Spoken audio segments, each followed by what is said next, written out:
What's up, team? Good morning. What's up, guys? How's everybody doing today? All right, so the morning doesn't really look that bad. We do have a few movers here. Let me go ahead and post my watch list to the chat so you guys can see it. Let me find it here. So what's everybody's main watch today? Let me see. This is my watch list so far.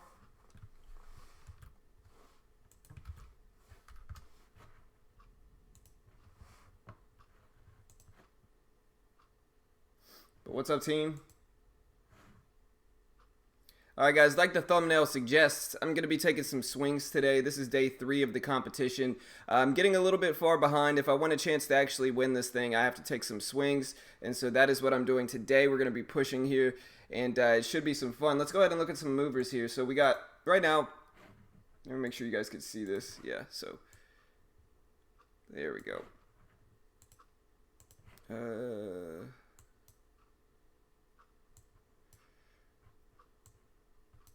There we go.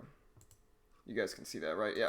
All right, so first things first, we got IGC here. Cannabis stock gapping up from 108 to 137. Looks interesting. Let me see if this one's even tradable or not.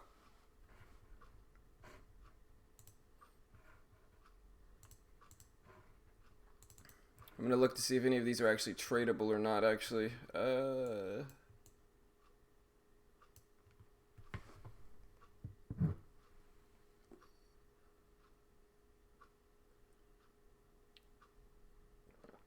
Alright, guys. So,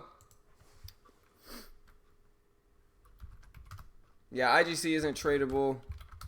MDR is tradable, though, so I will be watching MDR right now. So we got IGC gapping up. We got EROS gapping up some. But like I said, MDR is gapping up some. This one is tradable for, so I may look to attack this one at the open. We'll see what we can get. I'm going to be taking some swings this morning at the open. We got MLHR on my list. MLHR. We got GoGo DPW here. On my list specifically, though, we have TWLO. We have Roku. We got AMD, MU. And you can look at the overall market today is roughly break even. Not really a huge run up or down. We had a really nice run after the Fed meeting yesterday. But the overall market itself is about break even so far, at least the SPY specifically. What's up, Rich? Good morning, man. Good morning, brother. How you doing, man? All right. Drinking my coffee. My kids didn't go to school today. My kids' school was closed because of bad weather. They have a flash flood warnings here in Texas, so skip day for my kids' school.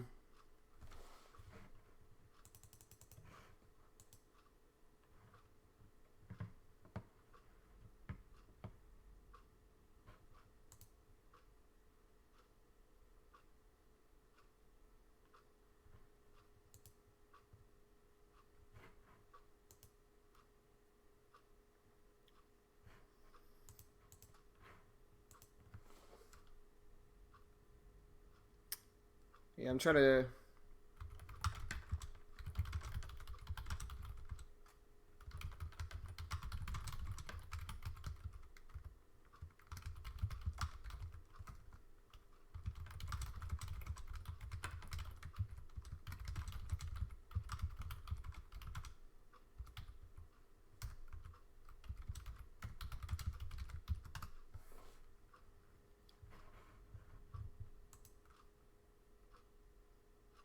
Yeah, man, Roku stock. I'm still gonna be watching it. Roku. I mean, Roku. If I look at my stats here, like this is my trader view from my live account. So this isn't actually my competition account here. But if you look at my stats from my live account, let me find it. Like these are my stats from my live account, and if we look at, sorry guys, I'm gonna put the scanners right back up. But if we look at this here, if we look at details and then instruments specifically, Roku. Actually, I didn't trade Roku apparently. Oh no, Roku's on the top list, believe it or not, which is interesting because typically, let's look at the last month. I stopped trading Roku as much because it just didn't work out super well for me. So I don't really trade Roku that much anymore. Let's get a date here. Let's get it from August. See where Roku's at. Yeah, Roku is on the losing list, so I've lost money with Roku overall in the last month or so, and so I just don't really trade that one that much anymore, just for that reason specifically.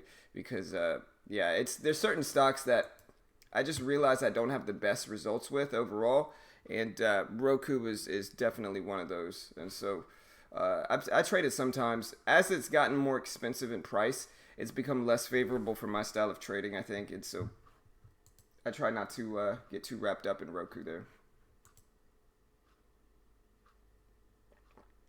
It's almost time for me to shave again.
Sorry. What's up, guys? What's up, Rel? What's up, Ammo? Good morning. I like MLHR. Yeah, I'm watching that one for sure. Like I said, I got to take some swings this morning. Sorry, I had to type something out. I got to take some swings this morning.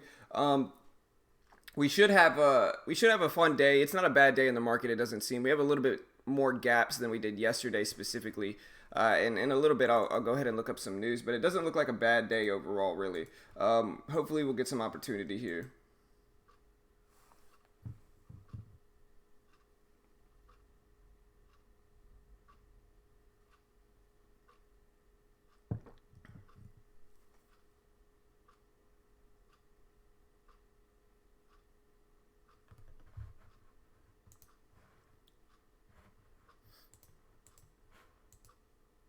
What's up, Michael? Good morning, man. Yeah, what's up, brother?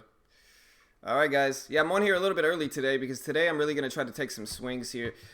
So I have two methods of approach. I'm probably gonna start swinging with like 3,000 to 4,000 shares at the open, but I'm also going to be taking some long-term positions that will hopefully help. Not long-term, but I just mean longer-term day trades. Of course, I can't hold stocks overnight for this competition, but I will probably be taking some longer-term holds for day trades specifically, and so we'll see what we can find. If I can find a good fading stock, I might just try to fade that one, or if I find an overextended stock, I might just try to short those, and so that's kind of what I'm looking at now.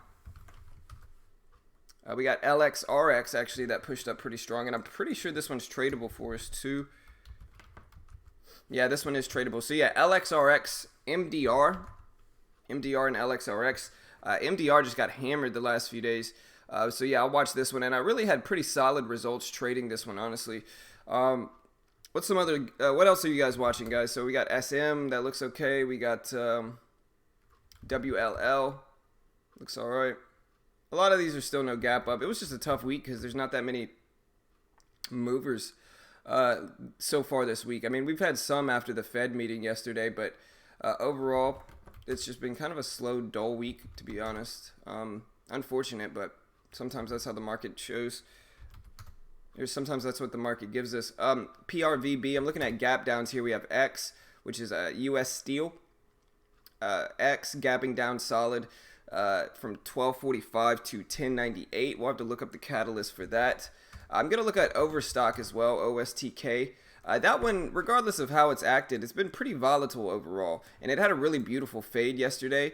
And if we look at the fades, it generally fades pretty nicely, honestly. So most of the time, this one fades and rejects off the VWAP. And so I don't like VWAP bounces, but VWAP rejections and VWAP fades specifically on Overstock, OSTK look good. And then again, Roku, I mean, I don't typically have the best results, but this one is pretty volatile this morning as well. And so I maybe look to take my swing with that one too. What's up, Abraham? Good morning, brother. So yeah, guys. Day 3 of the World Series of Day Trading. Let's do this. Cannabis stocks, might look at cannabis as well.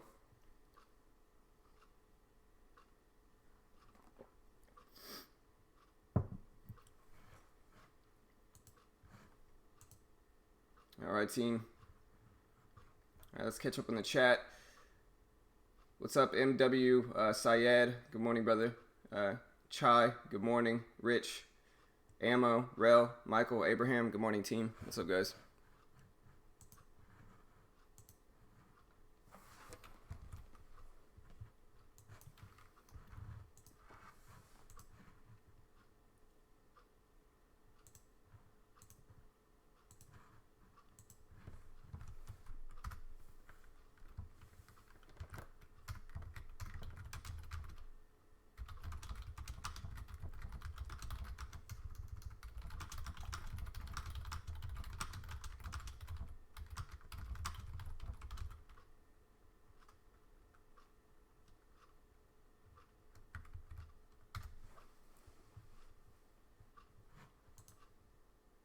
What's up, Gideon? Good morning, man. How's our team doing? Our team's doing all right. We lost the lead yesterday, unfortunately. If you look at the World Series top 50, we're out of the top 10, unfortunately. But like I always say, we're still really early in. And the best thing, this is my suggestion to anybody that pulls the lead in this competition or ranks in the top 10 or really in the top 20. If you can get into the top 20, the big thing about this, guys, is that once you make a solid gain like that, you actually want to use really good risk reward after that, because what happens a lot of the time is that they'll make these really big gains and they feel like they need to keep pushing. But when you look at the overall P&L on the competition, it's really not that much different than it was yesterday. You just had a lot of people kind of fall off. And so most people, what you want to do when you build up a solid lead in this competition is you want to kind of sit on your hands, so to speak. You could still trade and you still need to trade, but you don't want to take any crazy risks or kind of push it any more than that, because that's what's ultimately going to kick you out of the lead. And oh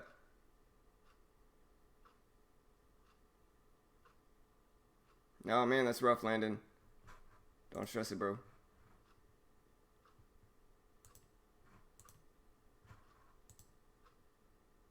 Hey, what's up, other cousin Andy? But yeah, that's my suggestion. If you pull into the lead, if you pull into the top 10 or 20, don't be hesitant to just sit on your hands. Sometimes it's best just to sit, especially when the market's doing what it did. I think the Fed meeting hit a lot of people yesterday too. But again, this list is going to fluctuate. This list is going to fluctuate. And so, don't take it too hard if you lose. I put out an email this morning. You guys should have gotten it, that said, the whole point of this competition is just to have fun. You have a little bit of pressure on you, and that's what it's all about. But the whole point's to have fun. And so if you get eliminated early, or if you're not doing that hot, I'm not doing that great either in it so far. And it's not the big issue here is that it's not going to accurately reflect how you really are, like your skills as a day trader. It's a fun competition, and I think it's a good middle ground to where it gives you a little bit of pressure without the full pressure of a live account. And I think that's important to learn how to trade under pressure and trade under stress, so to speak. But the way I described it yesterday is it's kind of like if you tell a web designer that he has 1 hour to create a website, right? Whenever anybody, objectively looks at the website, they might say, man, this guy stinks at creating websites. When really he might be the best website creator in the world. He just only had an hour to do it. And so because of that, he was rushing it. And that's kind of what this is with trading. And it's still a good lesson on risk reward. And it's still like I said, I still think it's a really solid competition. But it's tough, and that's the whole point. And but I guess the point I'm trying to make is don't take it to heart if you don't do well. Don't kind of beat yourself up if you don't do well in the competition, because the goal, having to make as much as possible as fast as possible, is a very difficult thing to do. And so if you are eliminated from this competition, don't stress it. There's always going to be other trades and other competitions to put yourself in. I know TradeNet's been having a lot of competitions for the last year or so, and so I'm sure they'll have another one, and it'll be fun, and you'll have another chance, basically. But yeah, guys, that's my advice. What's up, Mohammed? What's up, brother? Good morning, man. What's up, WL? What's up, bro? But yeah, that's just my suggestion. Basically, don't take it to heart too much. It's just a fun competition.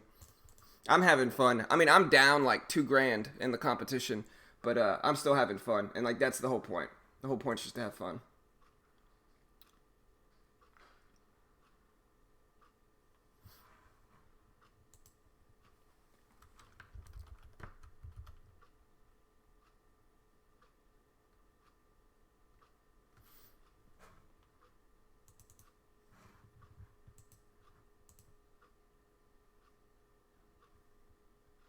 All right, we should have Mitch here.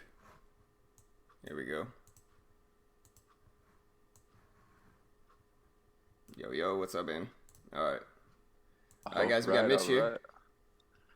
What's going on, traders? Am I muted? No, you're good, man. They can hear you now. I got you. I remember this time.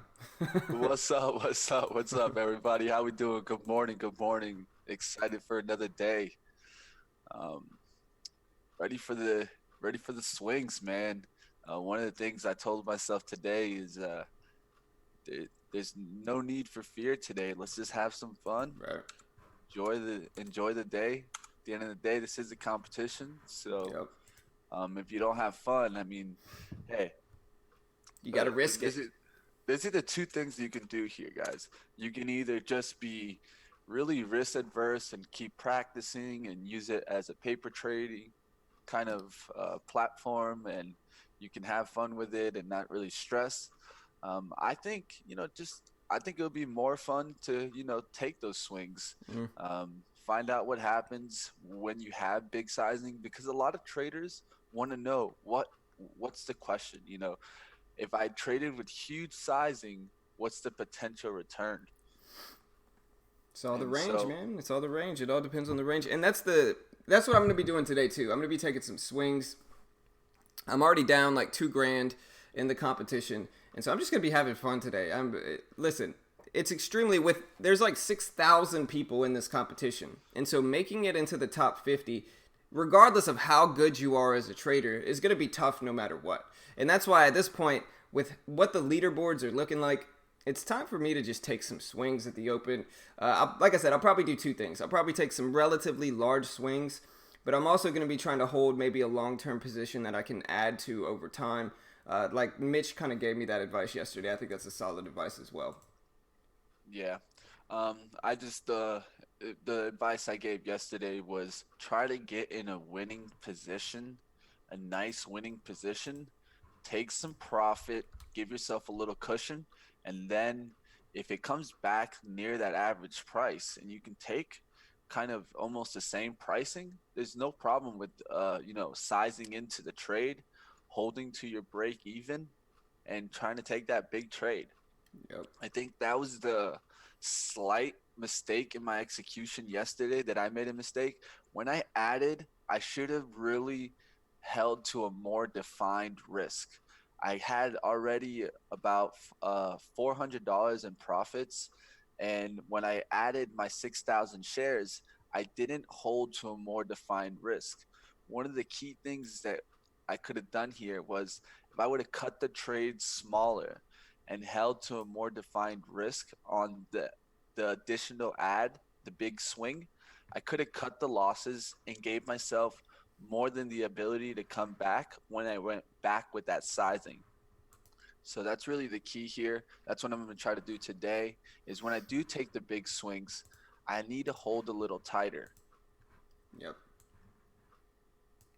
It's okay to get out the trade and take 20 trades today as long as I can manage the risk well on the downside.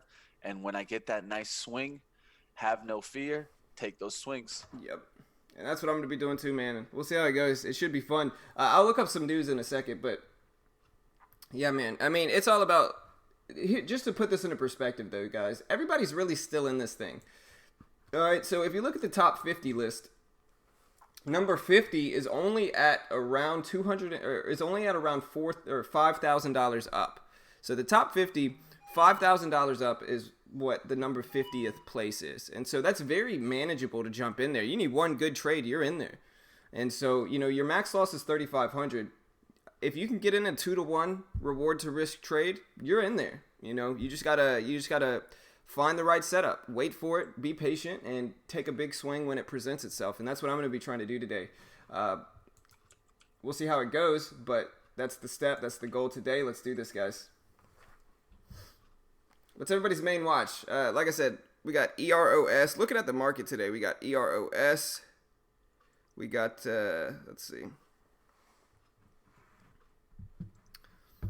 We got EROS. We got IGC here, cannabis stock. IGC. We got MDR, which I'm definitely going to be watching.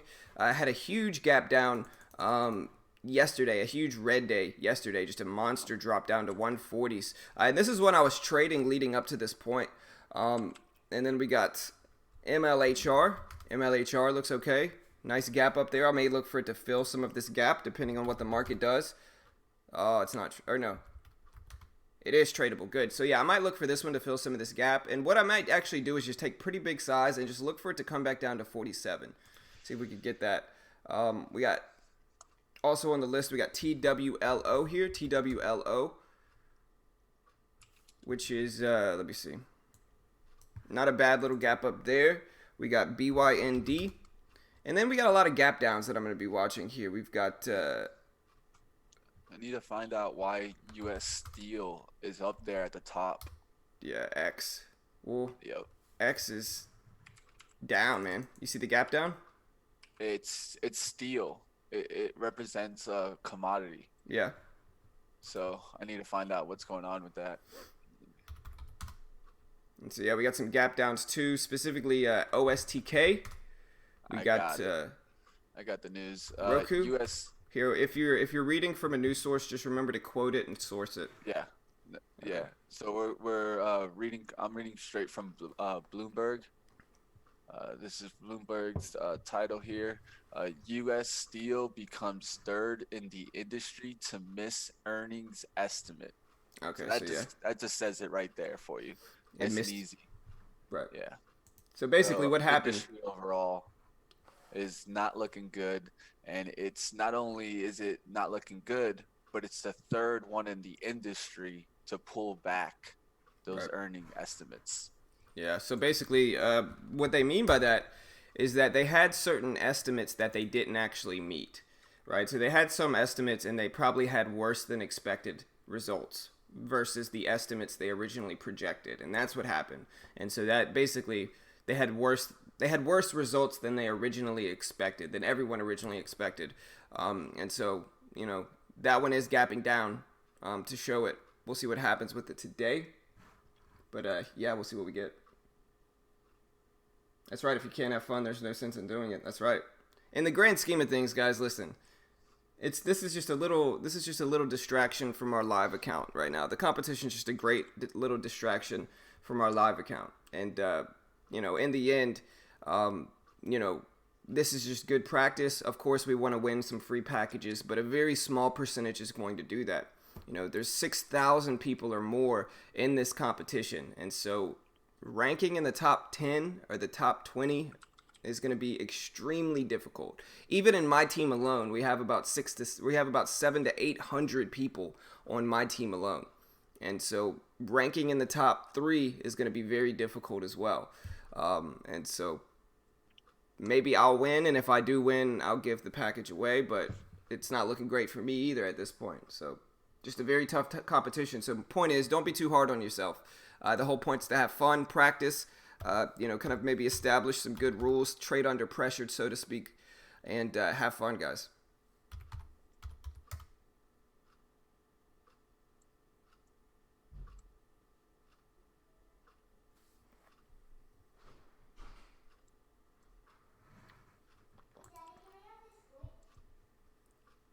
Uh, I don't think it's charged, buddy. You're gonna have to let it charge for a little bit.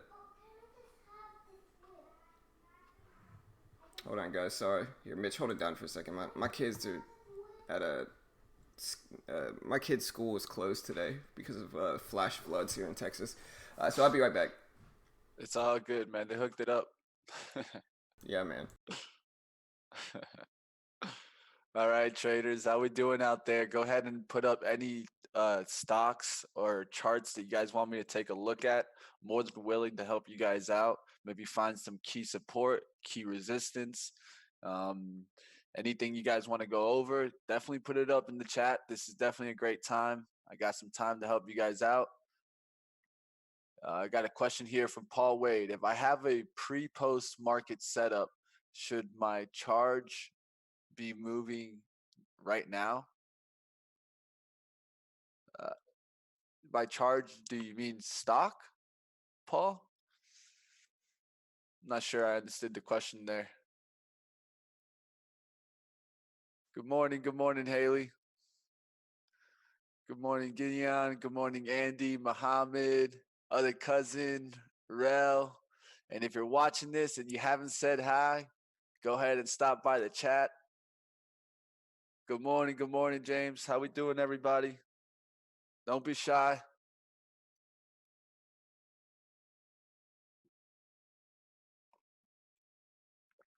Good morning, Precise Profits. There you go, charts. All right, so my charts be moving now.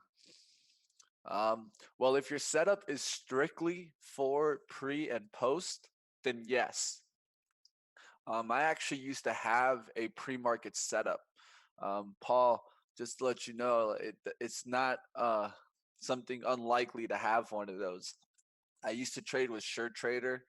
Sure Trader, one of the advantages is a pre-market trade. Um, but hey, I'll tell you one thing: pre-market trading and post-market trading are very low liquid markets. When when the market's closed, that low liquidity makes prices jump. With that price jump, you got to be careful. You can't take the biggest sizing in pre and post, and you gotta kind of be kind of wary of the illiquidity that there is in the market. But I used to look at the market around 8 a.m. As soon as 8 a.m. comes, you usually get some movers. So I would look for a quick spike. As soon as we'd get that quick spike, I would look to get a quick pullback, a 1 minute pullback, and I would take a trade based on the gappers that are gapping up. Uh, of course, you want to see your charts moving pre-market, but sometimes charts just don't move pre-market, and that's why a lot of traders are waiting for the open, and that's why you get so much of a rush of volume at the open. All right, I'm back. I agree with that, WL. If you trade in pre and post, you live or die. Yeah, for sure. Yeah, I don't understand. Pre-market trading is one of the most difficult forms of trading because I said it the other day. It's like the spread's going to be nasty in pre-market. The liquidity is typically going to be much lower than intraday, and it's just going to be very difficult to trade that stuff, Yeah. man. And I really again, think that's the hardest part of it. The illiquidity part, it's just it affects everything. The price, the hold on, volume, man. My son's throwing a fit. the I'll be right amount of back. people looking at it. Uh, the float size matters a lot too, guys. Let's say if you try to trade it pre and post, let's say Apple or a stock like Disney, yeah, it's not going to affect the price much. So you could kind of trade it more in the pre-market and post. Um, as bigger stock, bigger share size, it shouldn't affect it as much. Your smaller share size, But if you're trading a penny stock in pre-market and you go and you try to get in 2,000 shares, you could affect the price so much that you could draw the price down. News on MDR, let's find out. One of the things I wanted to get into was definitely OSTK. That's one of the stocks that it's now down to 14. It's been really getting driven down. But I'll look up MDR for you.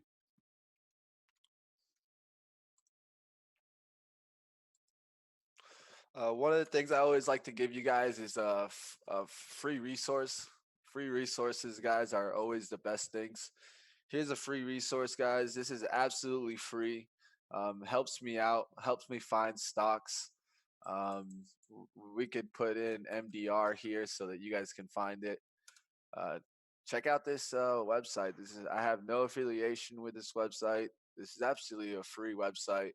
Helps me just locate stocks a little bit faster.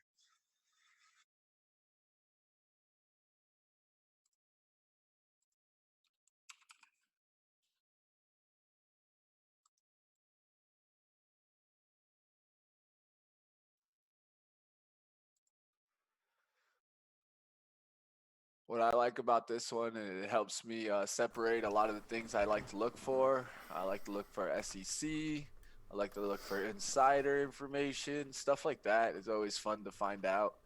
Helps you really understand the stock. So OSTK, getting a lot of kind of what we call statement of change in benefit ownership. So someone is, let's see where they're buying it at. Yeah, man. Mr. K says, I think some of the best parts of this channel. Hold on, let me make It's a sure. little bit more confusing because it's a derivative. All right.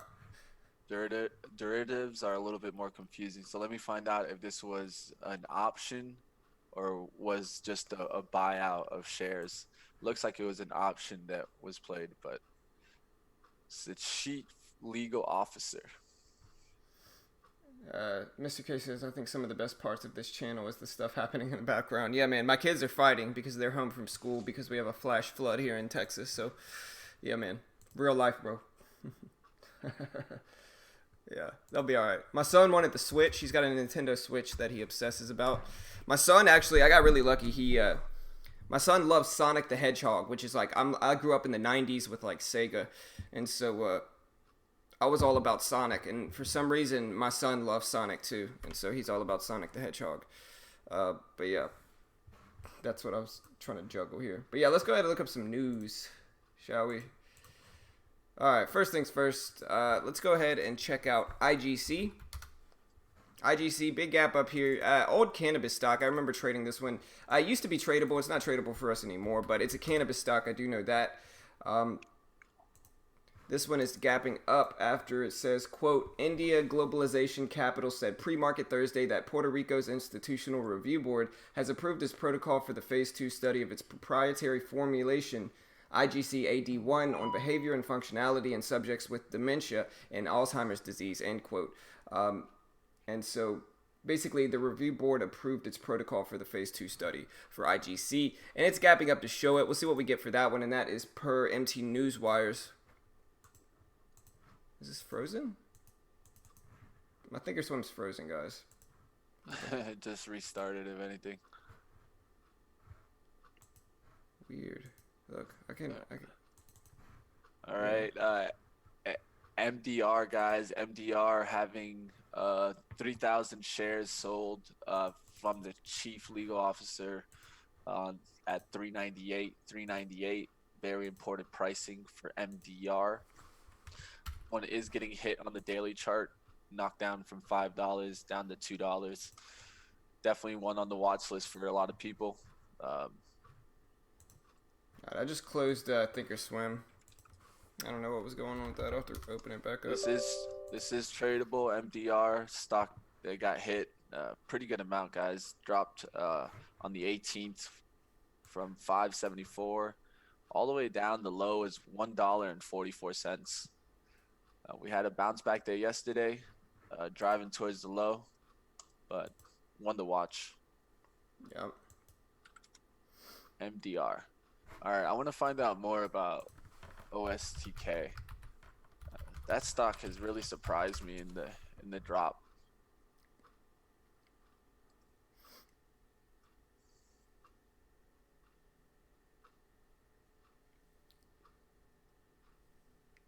But yeah, honestly, it's been a really slow week for most of the stocks. Now that the Fed meeting is over, sorry, let me get this out the way, guys, so you guys can.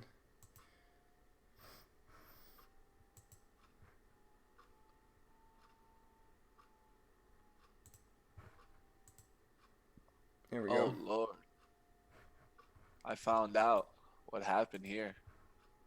OSTK guys, this is why you sometimes don't want to go into reports.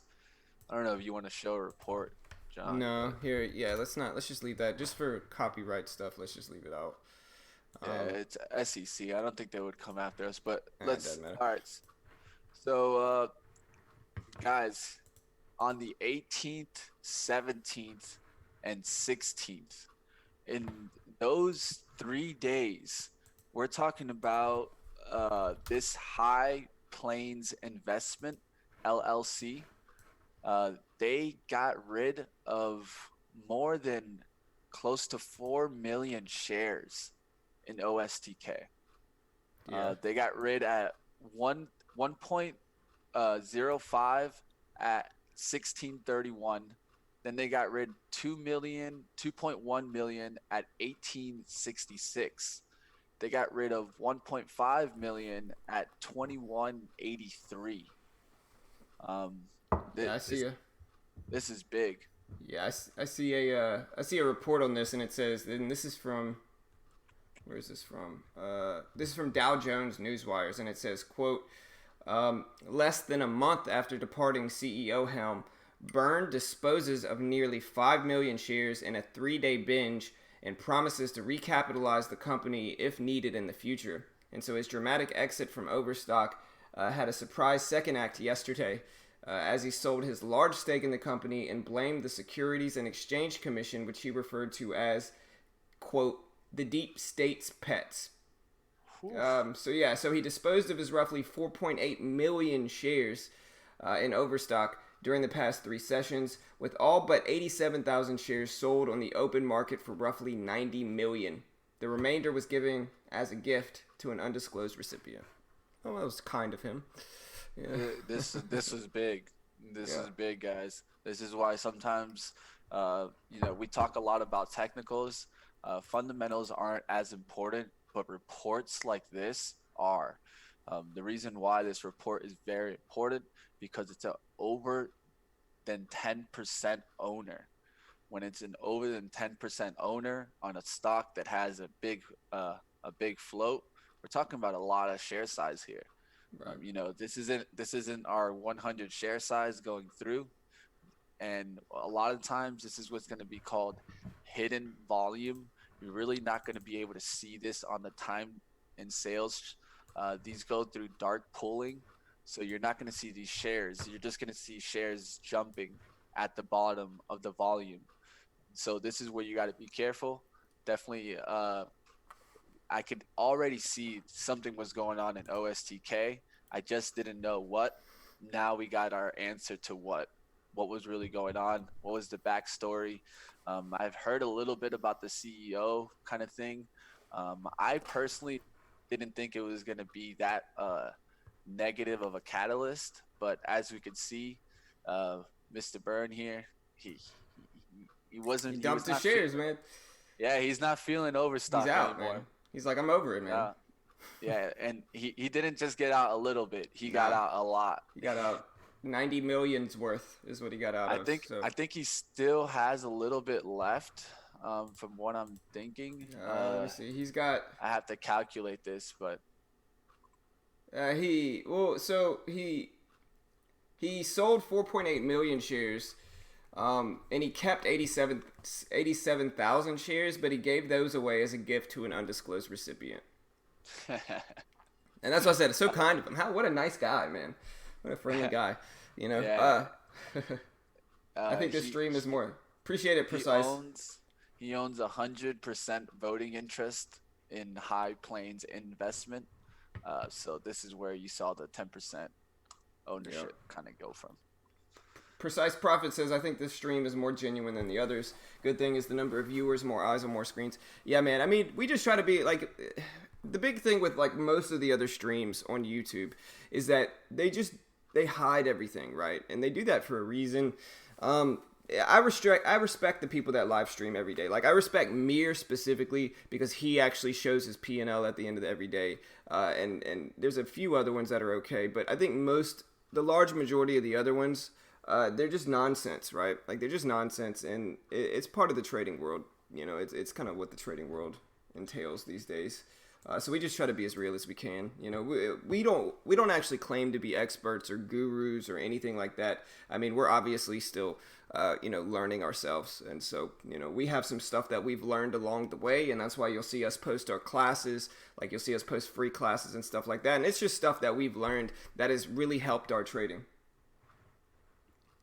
Yeah, but it's at the bottom resistance now. I think think it will move bigger now. We'll see. We'll see. Let's go ahead and look up the rest of the news real quick because we usually typically look it up at 8. We're a little bit past that, so let's start looking. So like I said, India Global Capital, IGC, did win a protocol for its phase 2 or phase 3 study. I'll have to check to see which one. But yeah, IGC actually pulled back some since I last looked at it. Then we have EROS here. EROS, big gap up there. Yep. I heard this is like a Chinese Roku. This one is up. Yeah, it's working with Microsoft on a video platform. And so it says, quote, the company which acquires, co-produces, and distributes Indian films said Eros Now, its South Asian entertainment over-the-top video platform, is in collaboration with Microsoft Corporation to build an online video platform on Microsoft Azure targeted at consumers across the globe, end quote. And that was from Dow Jones Newswires for EROS. And from this, I'll give you guys the hidden kind of intention of this catalyst. The reason this catalyst is coming out today and today specifically is because Microsoft announced a huge buyback of their shares. So they're combining the catalyst, trying to show up with that other catalyst, which was Microsoft's buyback. And it gives it definitely a boost. It's like mentioning you being a penny stock and you mentioning Apple. Whenever you can do and mention a big company behind you and you're a little company, now you have boost. Yeah, you have big time support. Time support from the big guys. And then when you have support of the big guys, they usually just don't let you go away. Right. That's what happens here. And so that's what they're trying to jump on. They're trying to jump on the emotion of not only this catalyst, but the catalyst of Microsoft, which is the bigger stock. And I think, this one definitely could run today. Unfortunately, I think it's not tradable on TradeNet, but I'm going to be watching Microsoft because of the buyback. They're definitely near the resistance. And for them to be confident enough to buy back at this area, that just shows strength and at least strength in Microsoft. So let's see what's going to happen today. Overall SPY, we're jumping up a pretty good amount now. Now getting up there to 301.66.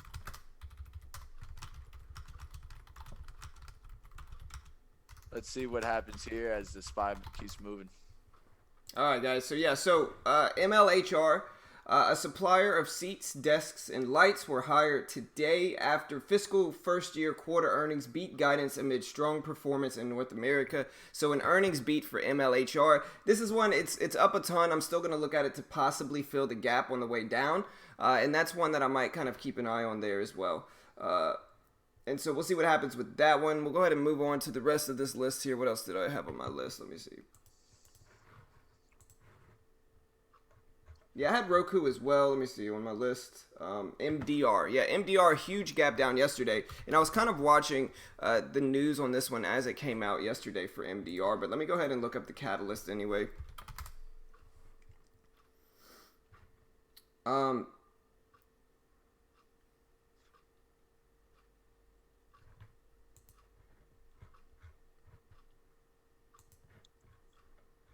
Sorry, let me look this up. Losers, MDR.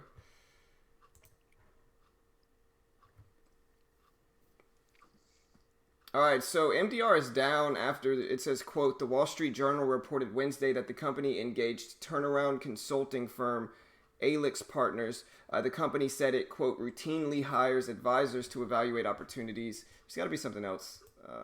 Is this a gas or oil stock?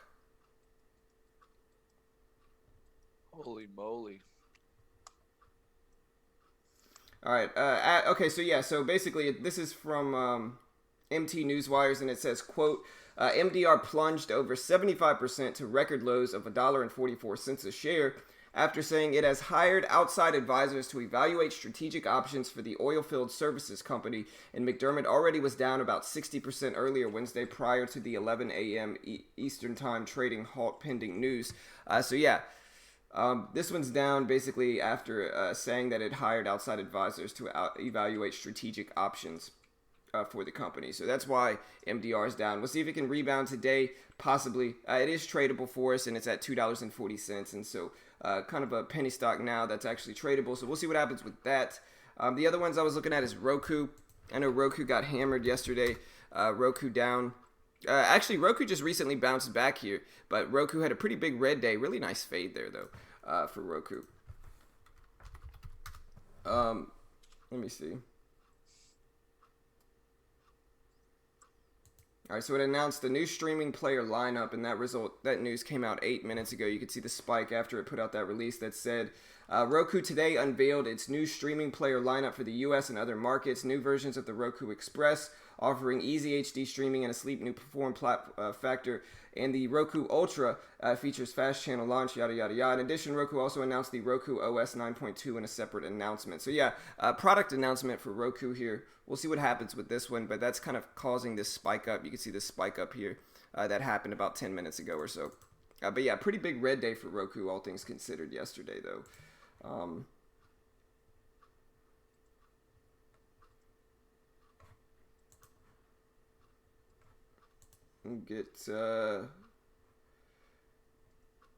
Trying to figure out why Roku's down. Okay, so yeah, Roku stock was down yesterday after Comcast plans free streaming boxes for internet customers. Hey, I'm a Comcast customer. I really dislike Comcast. I don't like the company, but they have a monopoly in my area. But hey, I do have their internet, so maybe I'll get something. But yeah, basically Roku stock is down after Comcast planned a free streaming boxes for internet customers. And then I think that's mostly it. We could go ahead and look at the overall market today. See if we can find the news on the overall market. Let me find one. Let me see.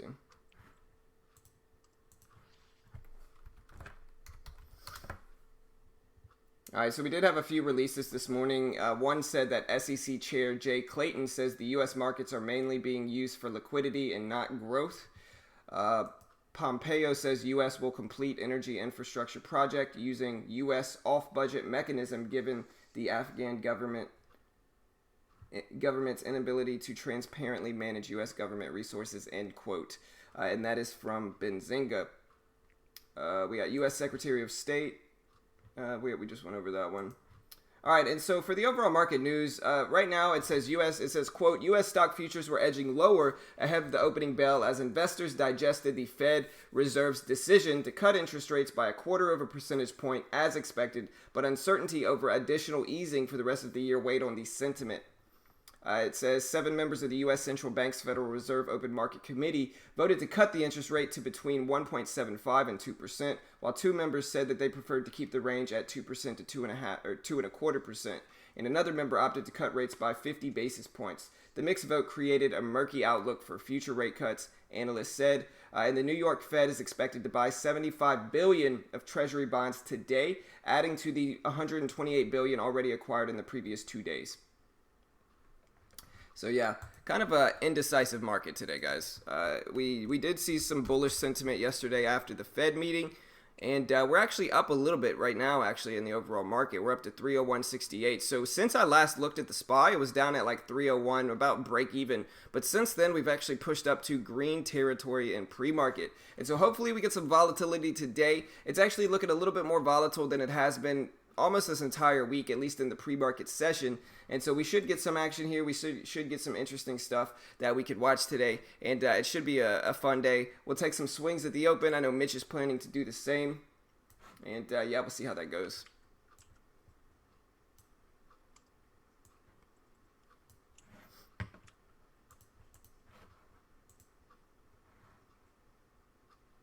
Let me catch back up on the chat.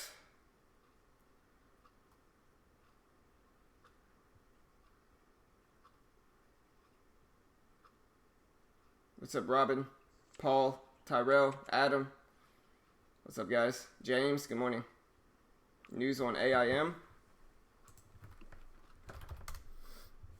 Yeah, look at AIM spike here. We did get a big spike in AIM. Appreciate that. Let me go ahead and look at this real quick. Shares are up after $6.42 million breakthrough award.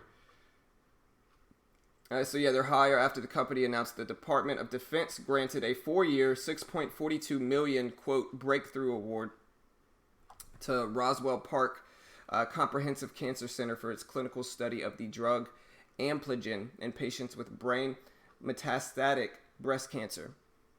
Interesting. So AIM is up to show it.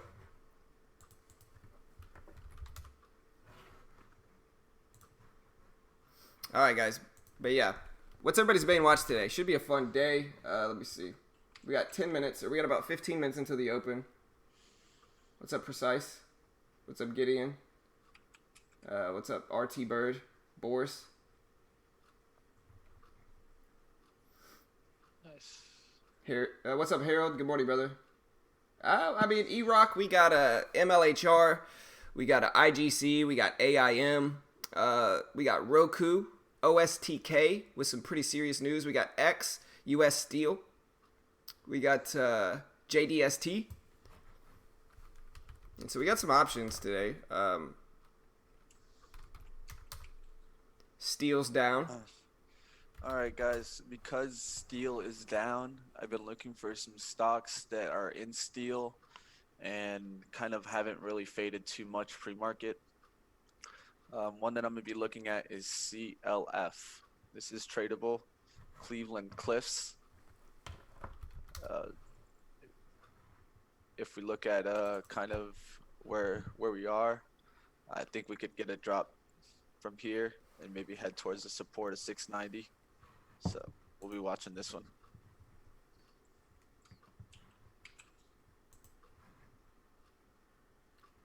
Is this chat only for small cap? No. We're actually mostly large cap traders, but we kind of look at everything. KLAC. Yep. Yeah. I mean, that one looks okay. It's just lower volume for me. But I mean, yeah, like we trade Roku, SQ, AMD, MU. AMD's been following the market, so to speak. But yeah, SPY's up to 301s here. Interesting level to watch is this pre-market high of the overall SPY, which is also recently support down here at around 301.50. So I'll probably watch those on the overall market. Where's the previous day's closing price? Let's see where that's at. So it's 301.10 is the previous day's close, so right there. So those are the two main levels that I'm really watching for the overall SPY, and I may pairs trade the TVIX if we get some movement towards those levels. Yeah, no worries, Kay. No stress. All right. This is a huge stock, but I'm going to take a look at it today, guys. Shopify. Yep. Yep. There's stocks that are big up. I'll tell you the three that I'll be looking at: Shop, BX, and Shack. Shake Shack. That Shake Shack's still up, man. Really up there. Yep. This is one that I think could be the next BYND. Oh, you mean it's gonna fail, burn? It's gonna. It's gonna first ride up like a rocket Yeah. and then burn down like one too. Yeah. I'm gonna look at MDR here. I mean, MDR, a lot of volatility. Let me look up. I can't remember. Oh, they put out something. I might look for this one to bounce. Look at the monthly chart on Shack, and then you'll understand why I feel this way. You look at the daily chart; it looks extended there too. Yeah, the monthly chart is absolutely every single candle green in 2019. I don't have a monthly chart. I've got a 20-day. Let me see. I can add one. Yeah, I sometimes use the monthly to just tell me how the stock looks over for the year, and man, that's as green as it gets. It was just riding up, riding up, riding up, then shot out of nowhere at 71.69. Yeah, I mean, it looks interesting. I think these are the ones that I typically like to look for put options on because my risk is limited on the upside, and you got a lot of potential on the downside. So those are the ones I typically like to put option those. But I'm sure put options would be pretty expensive for those. WBK. But yeah, we got some. The market's definitely being a little bit more volatile than it's been the last few days during this competition.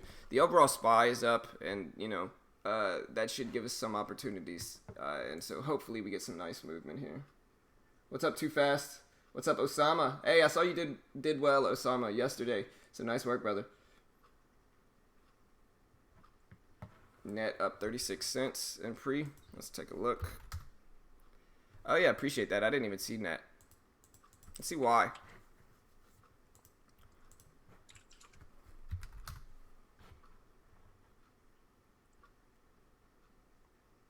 I'm not seeing why. What was the other one you said? INMD. Are these all in the same sector? These are all healthcare stocks. Yeah, INMD doesn't have any recent news either. But hey, these are the biggest issue with these is that they look like they're low floaters. Just based off of the level 2. Let me see if I can find the level 2 or what the net is an IPO. That's why. Yeah, it IPO'd 4 days ago. Yeah, I'll keep an eye on it. Typically, IPOs are tradable and shortable for us on TEFs, and this is no exception. So we can trade and short this one. Yeah. What I'll say is at least IPOs definitely usually are volatile. Right. Yeah, for sure. I don't typically trade IPOs. They're just a little bit too volatile for me, really. I've never really had good, solid results. The best results I've had trading IPOs was Roku. When it first IPO'd, it was at like $20. Or it was at like, I don't know what it was. Maybe it was at like $17. And I bought like 20 shares. And it ran up to like 20 or $30. And I made like 60, $70. I can't remember what price. I remember I made like 60 or $70, but I can't remember what price I bought it or what price I sold it. And that was the best IPO trading experience I've ever had. Aside from that, never really had that good of results trading IPOs. What's up, DJ? What's up, Too Fast? What's up, Earl? Good morning, guys. Broke Boy, what's up, bro?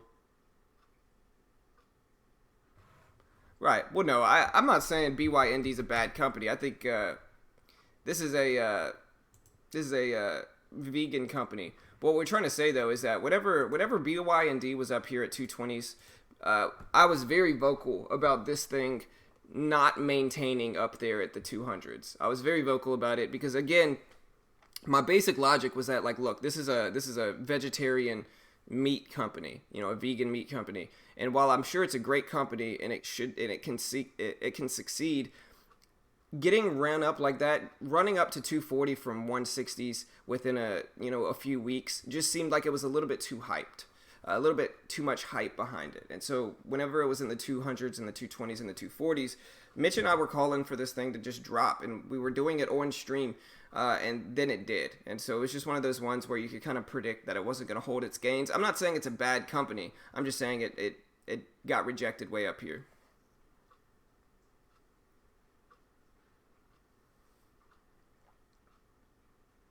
Roku is down after Facebook. Yeah, Roku's down. It's also Comcast put out a release that said that they were going to do some type of streaming thing for Comcast, and that's hurting Roku as well. But Roku recently bounced just now.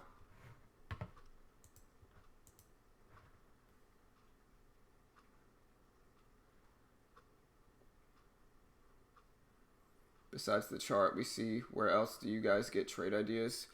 I mean, I have 3 monitors, so I have 27-inch, 27-inch, 34 ultra wide, and so I have multiple monitors that I see. I have about 12 charts on this side, and then this side is kind of what I use to manage the chat. Really, I kind of use both, but yeah, I have multiple monitors here.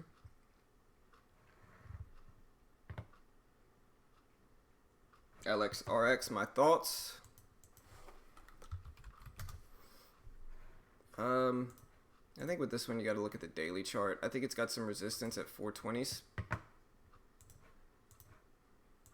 up here. I think it's got some resistance up here at 420s, and you know I think that this push is nice and everything, but I think that it may get rejected up there. But who knows? It could rip past it and keep pushing up.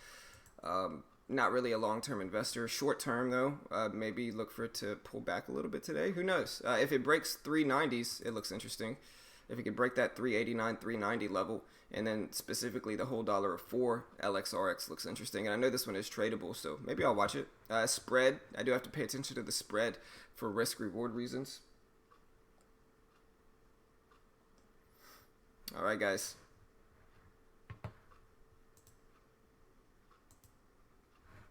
But yeah, this competition's been a nice little break, though, from my live account, you know.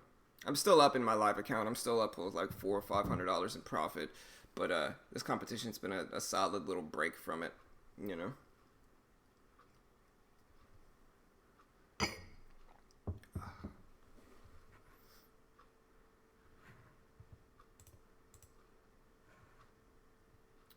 Yeah, I like those WL. Yeah, no worries. Yeah, I got an ultra wide screen. Like the one y'all see is actually an ultra wide screen. It's one of those ultra wide. I think it's 4K, but yeah, it's a can't remember. It's an LG monitor. Yeah. All right, team. I mean,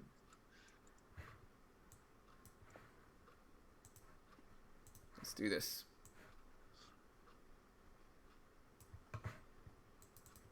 $4K is a little much. Yeah, for trading. Like if I was watching movies on it or playing, if I was gaming, it would make more sense. But I'm not.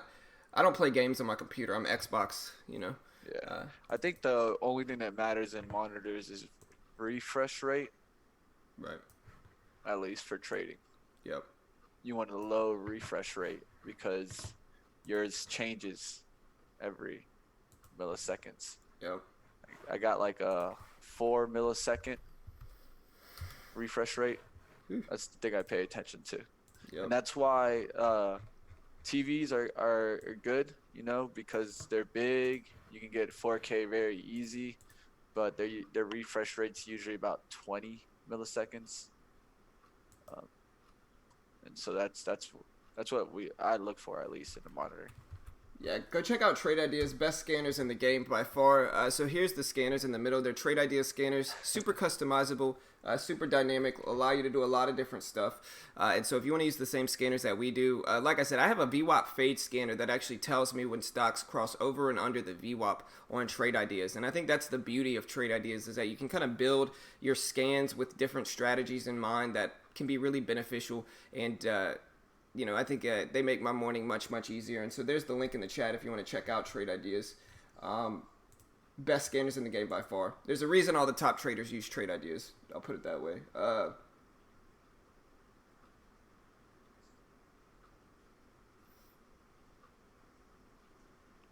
Adrian is up over 70,000 in the competition. What do you mean? Nah, I mean, we got one. The last time I'm seeing it, I mean, the last update we got was 9 a.m. Oh, wow. Yeah, he is. Man. Adrian, man. He's in the lead. Wow. 72,000, man. That sounds like to me an overnight position. I don't know. Yeah, it doesn't make sense. I mean, it updated this morning. Yeah, so overnight position. Yeah, let's hope he stays in it.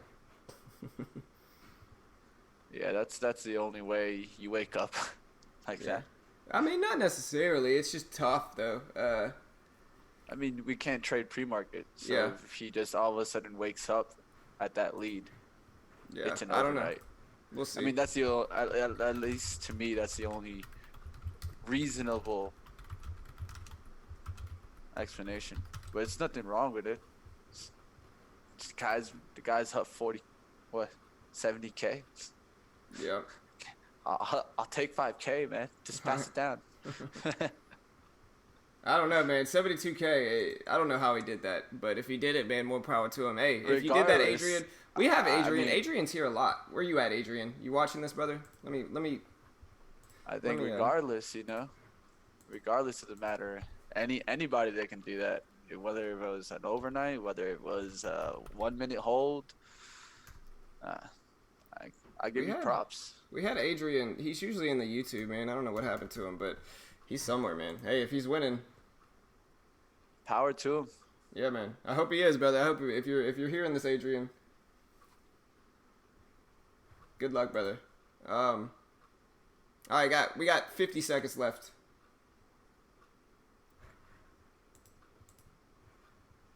Yeah, I think overnight is against the rules, but I don't know why. Like, I don't know how it updated like that. You know, I don't know. Maybe it could be they're updating. Let me see overall results.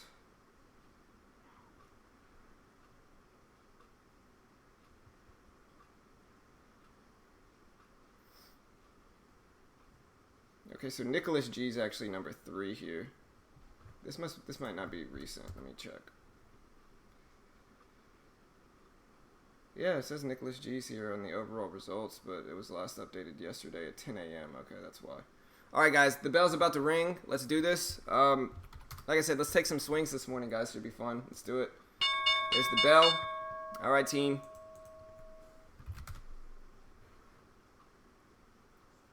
All right, we got AMD dropping some right at the open. We've got, man, my list. I forgot I restarted Trade Ideas, or I restarted Thinkorswim, and so my list is God. not showing. Yeah. MLHR. Spiking up some. MDR.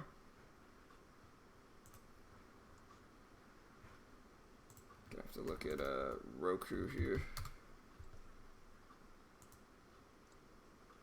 Alright, SPY's up a little bit. Not too much, but up some.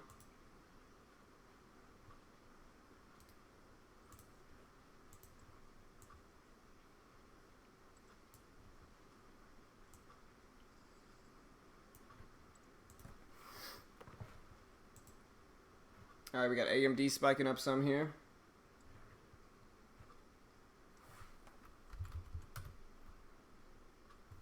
We got ENPH ripping at the bell, ripping up here. ENPH. What was the other ones that we were watching, man?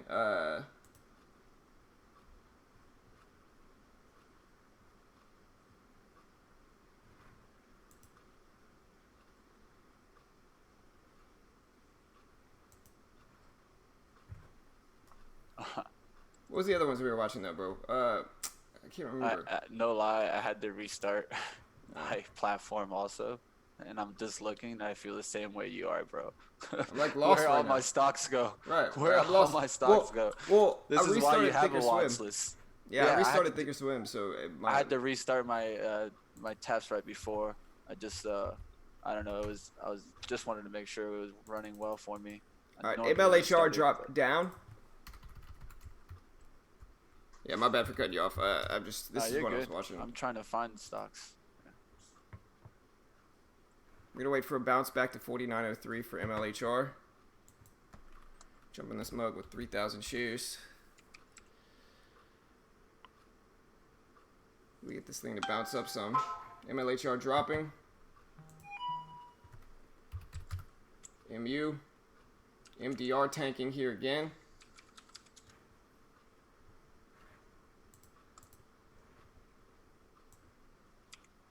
OSTK, yeah, I was watching OSTK. OSTK.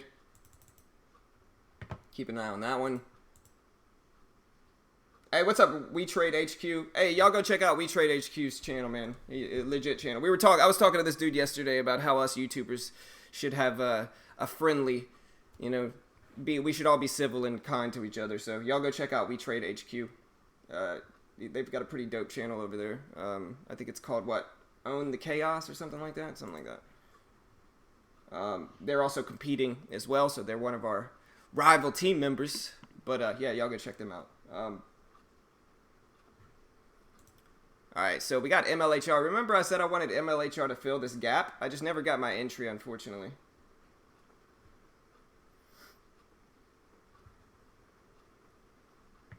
We get a pullback, though, to the VWAP. I'll short it, but we got to get that pullback if not.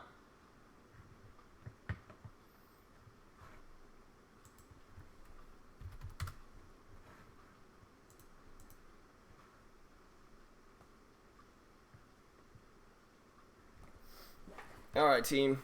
So, nothing yet. Gonna wait for MLHR to pull back to the VWAP here, see if we can nail that one on a possible fade or something like that. If we could get MDR to pull back to the VWAP, I might consider it, although it is a little bit extended on the downside there. Watching OSTK, which is just sideways for now. So yeah, if we can get a move up to 48.60s here, I might shorten to this one with a risk level of 48.90s, giving me a 30-cent risk. I do have to take the appropriate share size for that, but that's what I'm looking. Like I said, I'm kind of taking some swings today for the competition. So I'm probably looking to take maybe 3,000 shares. Let's make sure my math is right. So if I take 3,000 shares, that's $30 per cent, 30 cents. So that's $300 loss if I get stopped out, which is fine. Or no, that's a, sorry, that is a $900 loss if I get stopped out. But that's still easily manageable, and I can still take some more swings after that. So 3,000 shares. Going to look for a pullback on this one up to the 54 level. Really up to 50. If it gets up to 50, I'll take it.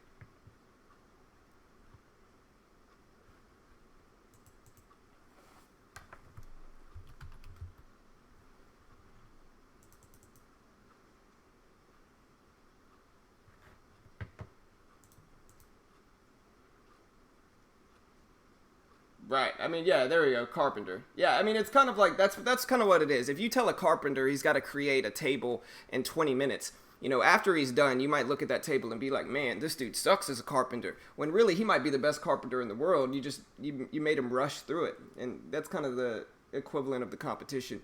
But at the same time, it's still a good way to trade under pressure, and it's fun. My point is that if you don't do well in the competition, don't take it too much to heart. Like, that's my main point in this. You know, don't take it too much to heart. It's very difficult to make the type of gains that a lot of these are making, and so, you know, congrats if you're doing it, and if not, don't beat yourself up over it. You know, gotta wait for a pullback in MU here. We've already filled some of the gap, but if MU can get up to 51.06, I'll risk off of 51.17 for an 11-cent risk. I don't mind that on MU.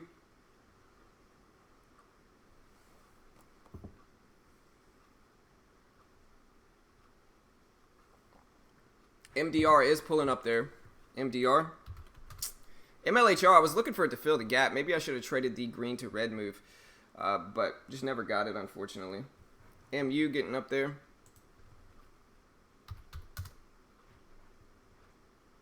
Still got a lot of room to get up here for MU, though.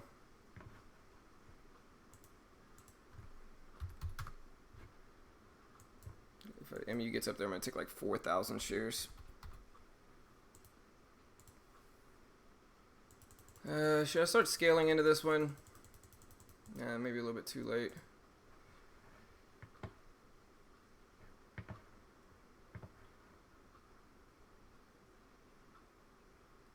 Need a little bit larger bounce there for MU.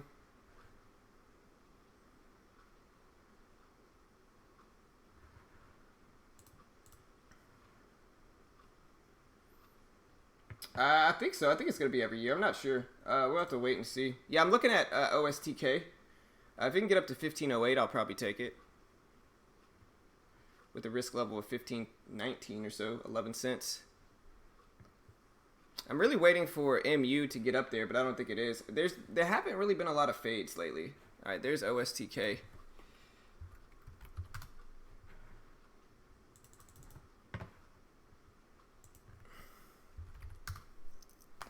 Well, I'm trying with those STK, but honestly, the spread's kind of a gnarly spread with this one too. Honestly, I don't know if I want that. The spread's just too much.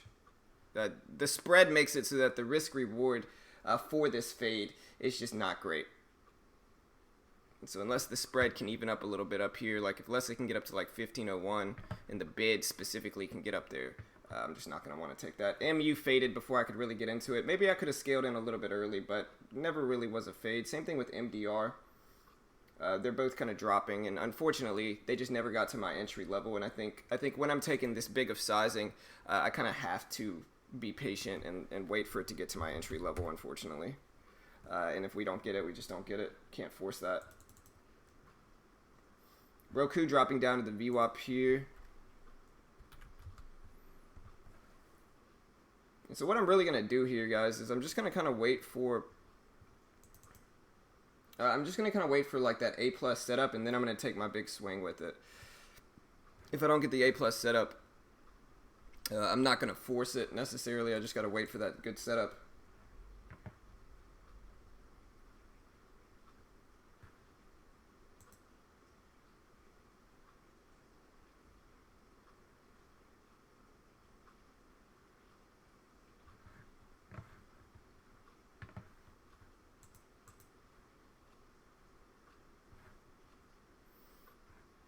If OSTK can get up to 0.7, the biggest issue, like I said, with OSTK is the spread is just going to be such a huge percentage of the overall risk reward in this thing that it's just not going to be super favorable for me, unfortunately. The spread's just too much relative to the overall range of these moves. The spread's just too big of a percentage of the range. And so with that, it's just not going to be fun to trade that thing. The spread's going to kind of hurt my chances of having solid risk reward. So yeah, we'll see what we get. Still waiting. Gotta wait for that good setup to present itself first.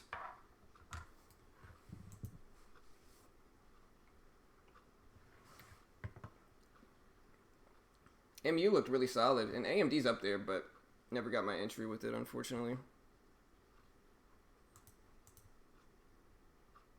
Snap? Yeah, I don't really like trading Snap. I've traded it before. Never really had really good results with Snap, unfortunately. Snap is tanking though, man. Just absolutely ripping down. Yeah, I'm watching Snap. See if it can come back to VWAP. Spread's getting a little bit better with Overstock here. There we go. See, it's still like a 5-cent spread though, man. I don't want that. It's too much. I don't want to get hit with a 5-cent spread. I'm just gonna be patient here.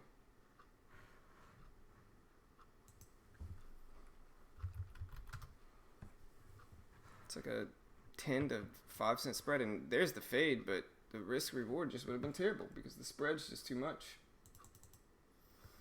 I'm waiting for MLHR. I really like MLHR here. I like MLHR at 48.10 as my entry going short with a risk level of 48.50. So a 40-cent risk and then a reward level all the way down to 47. So $1.10 reward with a 40-cent risk. So almost 3 to 1. Really solid. OSTK did fade here, but again, you know, the spread was a little bit too much, but there's the fade. Beautiful fade, but unfortunately the spread would have just made it very hard to have good risk reward in that one.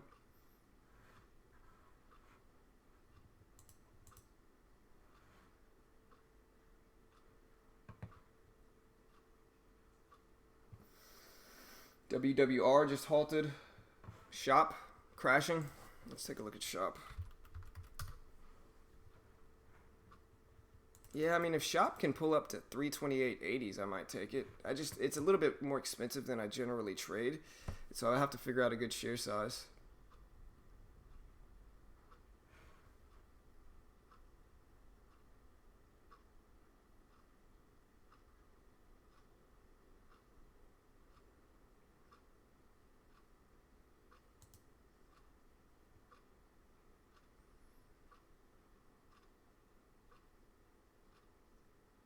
Yeah, I mean, Overstock wasn't bad. At this point, the spread's gotten a little bit better, but that initial fade was good, but the risk reward just wasn't because of the spread.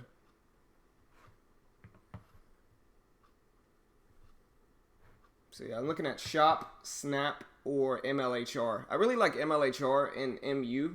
I prefer MLHR, I think, to move back to 48.90s. And I think here's a really good, you know, if you guys want some trade ideas, one of the best and most profitable ways to trade the market is to look for overextended gaps and then short them at the open. Not just right immediately at the open, but you look for a big gap up like MLHR, and then you trade short strategies like VWAP fades. Those are going to have higher accuracy than just a regular VWAP fade because the extension of this gap makes a lot of downward pressure for this thing. And so, you know, that's when you get these big moves like this at the open where you just get tanks. You could also do green to red moves with these as well. Shopify. Pulling up a little bit here. I just don't know how to trade this thing. It's got a $1 spread, man.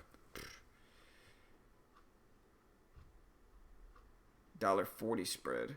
Whew.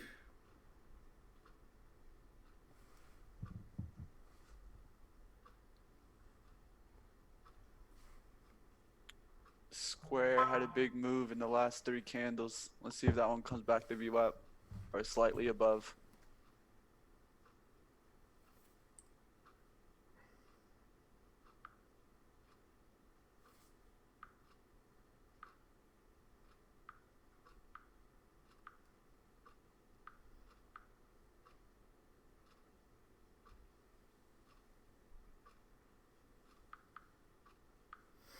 All right, team. Yeah, I'm just waiting for some bounces up to the VWAP for some shorts here. Shop's up there. MU's bouncing. Roku did a really nice VWAP bounce there, but again, I think I have to be patient when I'm taking my big swings like today. So Snap to VWAP. Yeah, I'm watching Snap Master for sure. I like it a little bit better than Shop.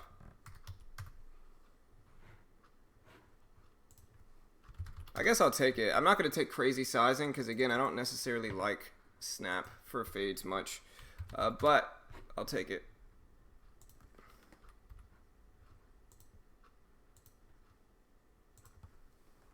All right, end with 1,000 shares. Another thing that I did pretty well yesterday was actually pairs trade the VWAP, or pairs trade the SPY and the TVIX after the Fed meeting. It's going to be a little bit misleading because of the Fed meeting, but that's what I did yesterday, and it worked pretty well.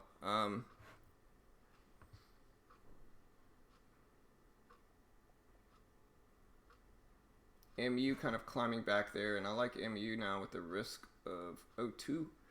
So a very tight risk for MU.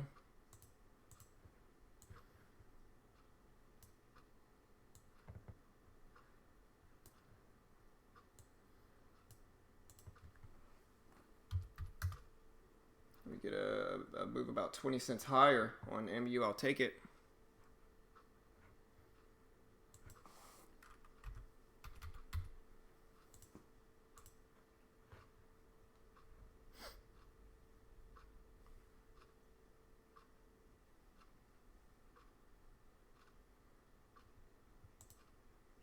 Yeah, maybe could have used a little bit larger sizing with Snap, but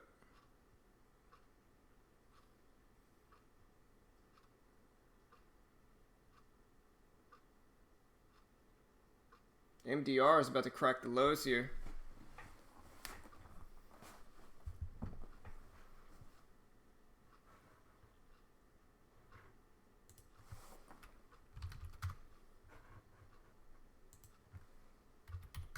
MU got up to 77s. 80s. All right, now I'm going to start looking at MU here.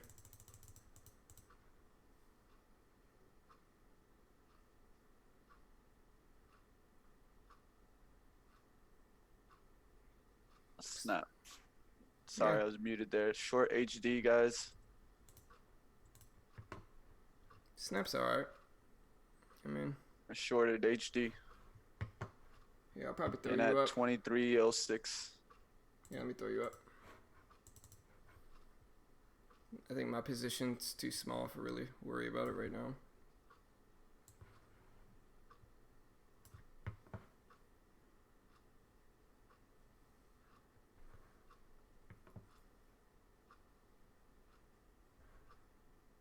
SPY pulling back a little bit here.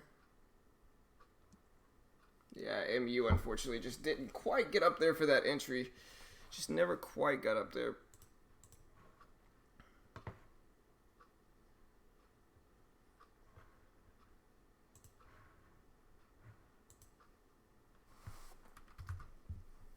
But yeah, look at X tank. So SPY's actually teetering close to the low of the day here. Not actually. Actually, we got a lot of room, to be honest. So we got about 25 cents until it hits those lows. SQ just broke lows of the Right, day. guys. Just took my first $130. Rushed towards profit. Not really happy with the trade, but was feeling emotional. Just took the profit. Yeah, don't stress it, brother. First time I ever took 1,000 shares on HD. So Yeah, that's a lot for that stock, man. So Yeah. don't stress it, bro. I mean, it would have been a really good one. I mean, as you can tell, it's already down there to 60s, 70s. Yeah. So definitely sold it way too early. Sold it in the 91, 93s. Definitely too early, but You guys know me. I'm much more of a patient trader than that. But hey, just gotta let it go. Yeah, It green was is a good, good bro. good entry. Yeah, Just green's good, didn't brother. hold on. Oof. You're in OSTK, Orbital. Good luck, brother. Good luck, man. Yeah, that's what happens when you try to pairs trade a little bit. Was looking at lows and it faked me out. Yeah, Got a little happens, nervous bro. when I saw lows spike up and should have maybe stayed in this trade a little bit. Honestly, I'm mad about MLHR. It never pulled back to the VWAP, so it's not like I could have ever actually entered it. But MU, That's how it goes. MU up to 82s.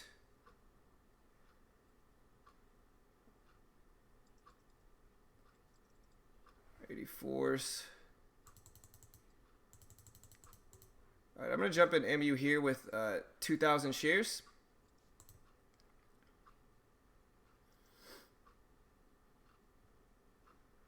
Going to look to add up to 91 with a very tight risk of like 99, maybe 02.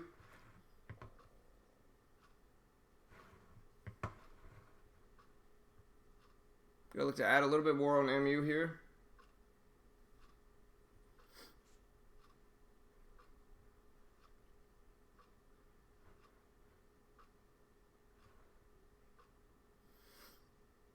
Don't know if I'll get the ad, but we're in a okay spot. I'm still holding though, very small position relative to what I really want to do here. So, like I said, I don't mind adding a little bit more here. There's 81s, 82s. Yeah.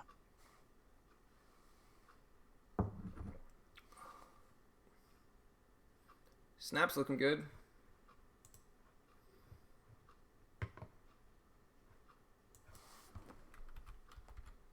Gonna go ahead and take 500 off a snap here. Gonna add my other position on MU here. All right, so I'm in with 4,000 shares of MU. Like I said, guys, I'm taking my swing here.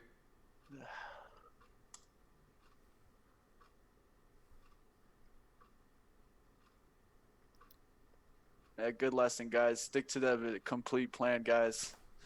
Missed out on 70, 50 cents of that. So could have been close to $1,000 winner to begin with. Got to stick to the plans.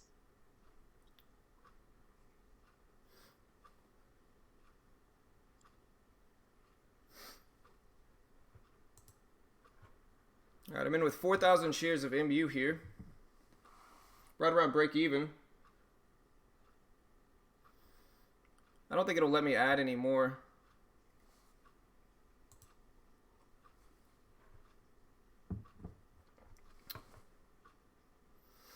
Nice little drop for MU. Still not enough though. I need much more than this. So we're going to let it work. See if we get that full follow through down to 50, 60 or so.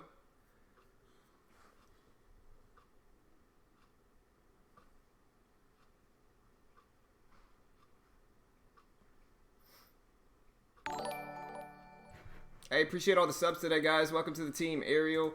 Welcome to the team, guys. Let's see all the new subs today. I can't really see it right now. Snap's looking good, though. And you can see I'm also in MU here for the fade. Looking for it to come down to 50, 60s or so. But Snap is actually looking really pretty.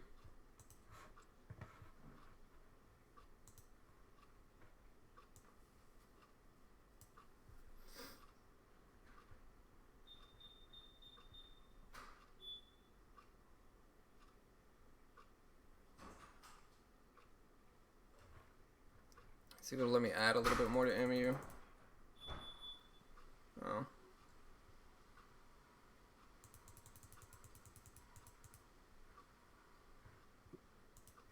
See, and if I could, I would just be out of the competition. I would be done for the day. $300 gain on the day would be great, and I could just exit here and be happy with it. But I need a much larger win, unfortunately, and so it is what it is. I got to keep pushing. You know, got to take some swings, and I'm gonna let this one go. You know, I'm gonna let it work. We'll see what we can get. I still like it. Still got a lot of room. Still got a cushion on the day even still. So we're gonna look for the flush down here. Hey, appreciate the sub, Godfather. Welcome to the team, guys. Appreciate it. Appreciate the sub. Remember, guys, hit that subscribe button. We day trade live every single day on stream for free on YouTube, showing all aspects of our trading. If you appreciate that transparency, click the subscribe button, click the bell to turn on notifications. We go live every single day, and you can get notified when we do go live every single day. So hit the bell. Come watch us live. We do it every single day.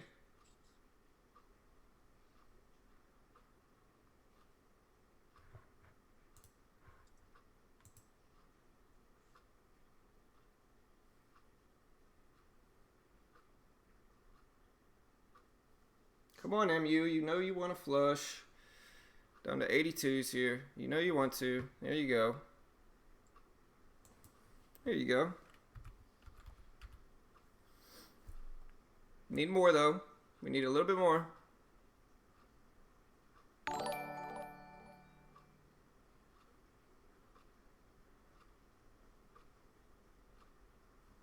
Come on, MU. You know you want to do it. All right, guys, my profit target here, enough horsing around. My profit target's right around 50, 60. If we get down to 50, 60, I'll be super happy with it. But we'll see, you know. Like I said, I would just hang it up there and take the profit, be up $300-400 on the day. But I have to take some swings in this competition. I have to push. The goal is to make as much money as possible, as fast as possible. And unfortunately, you know, a $400 gain is just not going to do that for me, guys. And so I just got to keep pushing.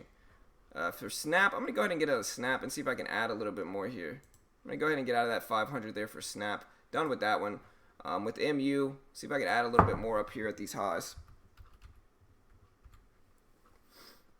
Only at the highs, though.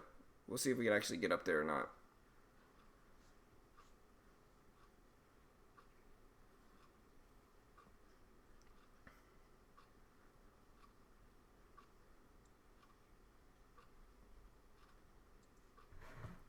But yeah, appreciate all the new subs today, guys. Welcome to the team.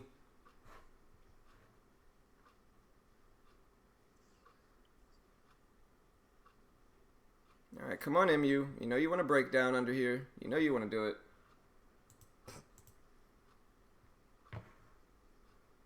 Malcolm, we're in a competition, man. The leader of the competition has $72,000 in profit. $72,000. And so while a $300 gain is great, if it was my live account, I'd be out. I'd be done. But it's not my live account. And the goal is to make as much money as possible, as fast as possible. And so with that said, you know, I got to do what I got to do here. And I got to try to give myself a shot at actually winning the competition, not just kind of paper trading to have fun. You know what I mean? Like I gotta make as much money as I can as fast as possible, which is what you see me doing here. You know, take a little bit off. Just took a quarter of that off. Banked a little bit of profits. Protect myself in the trade. We'll see if we get a nice drop down to the 50, 60s now. There we go. Another solid drop.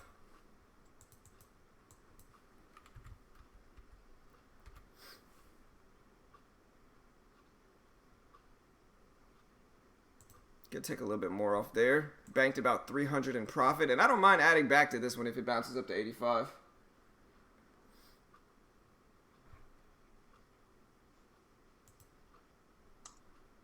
Yeah, it's kind of like what you know. We had somebody kind of try to criticize me yesterday about my trading, and I tried to tell them like, look, I would just hang it up if I was if it was just a live account. Like I would walk away. Like I was up like $600-700 at this trade, and I would have just exited, been done, been super happy with my trading overall.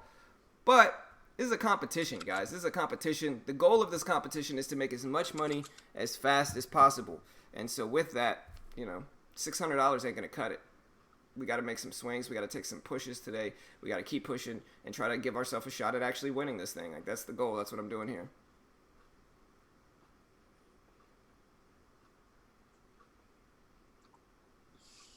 My mistake yesterday is that like I'm typically the most accurate right at the beginning of the day. You know, right at the beginning of the day, I'm typically the most accurate. I trade the best, and so the mistake I made yesterday was trading small for those first few trades. And so that's what I tried not to do today, which is I tried to actually just take a larger position at first and try to build some profit. That's what I'm trying to do, you know.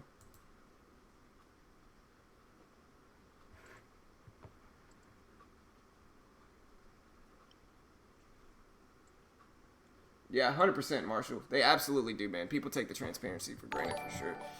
Uh, you know, they follow somebody that hides everything and that just kind of cherry picks their winners, uploads their winners, never shows people their losses, and then they get mad at me if I have a rough day or a losing day. And it's just the way YouTube is, honestly. But the gullible will be gullible, you know.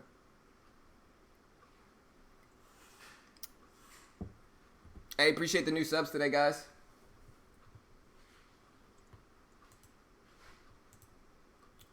Hey, Hayden, Giro, appreciate the subs, guys. Welcome to the team.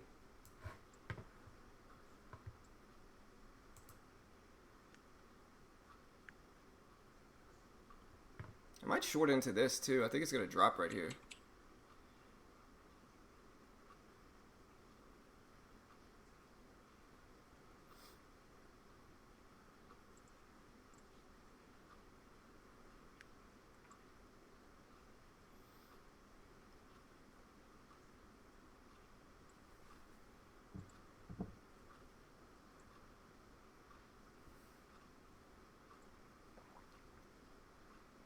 I mean, Netron, I'm gonna keep pushing, man. I gotta keep pushing. I mean, like I said, a $400 or $500 gain is great and everything, but it's not gonna win me this competition. It'll build up some cushion though on the account, and I mean, I guess that it will do that, so I can maybe take some larger swings later today and not be super concerned about it. But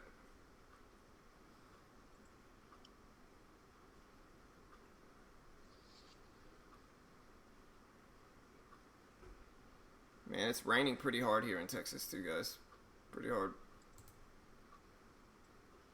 I'm gonna get out of here. I got out. Oh no, I didn't. I'm still in. I got out of there. $400 gain. Maybe I'll add sizing back to it, but that'll give me some cushion.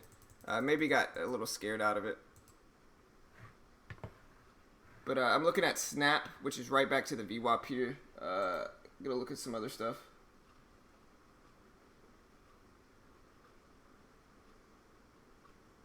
Yeah, 100%.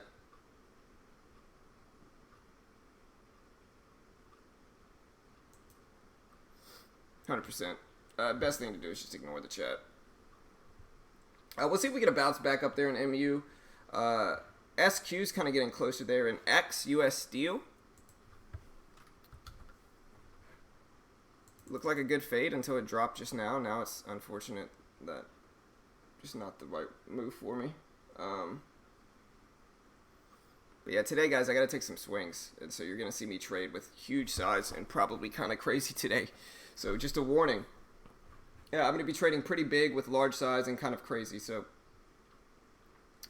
you can critique my trading today, you know, but just remember, I got to go crazy today, you know.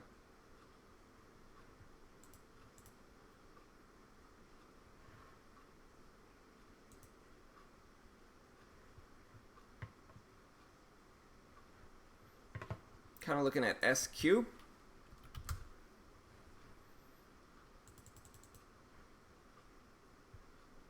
I could use a risk level of 75, which is also the $0.25. I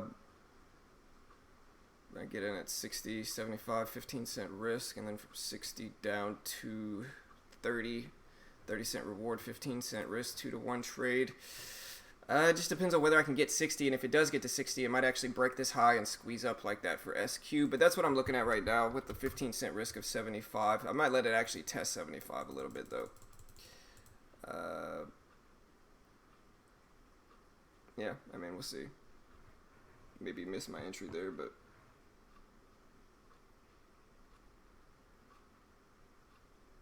Roku running up. MLHR, so I think I'll probably wait for MLHR. This is the one I've been waiting for all day.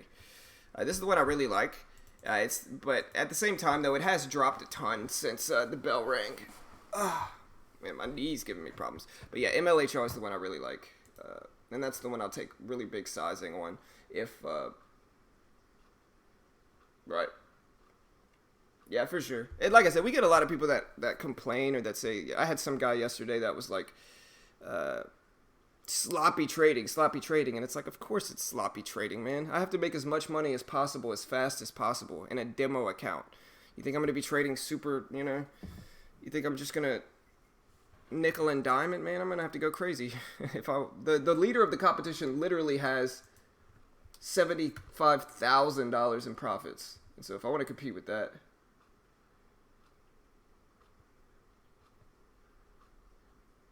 yeah, 72,000.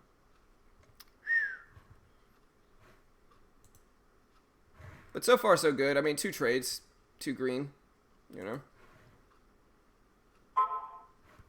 Maybe look for snap for a fake out fade here.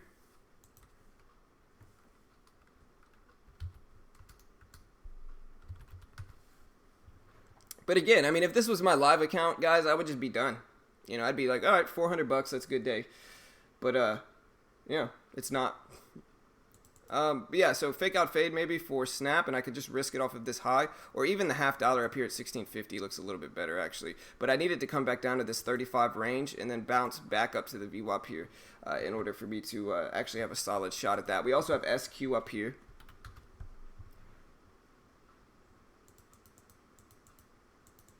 Which kind of looks like a good fade. I would have to use a risk level of 75, which is 10 cents. Not that bad here for SQ.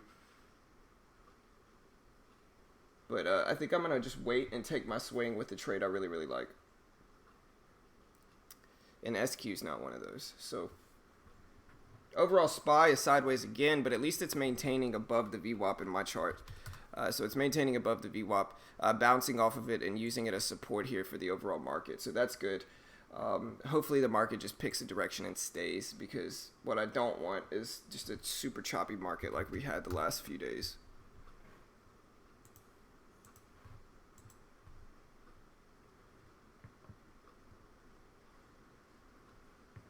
Hey, good luck, Mark. I hope you kill it, brother.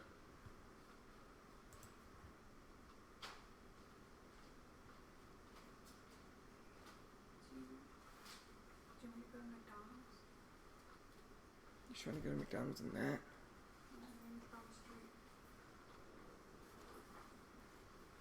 I mean, I'm working right now.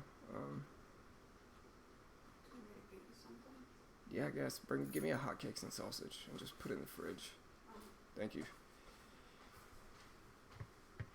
Sorry, my wife's going to McDonald's.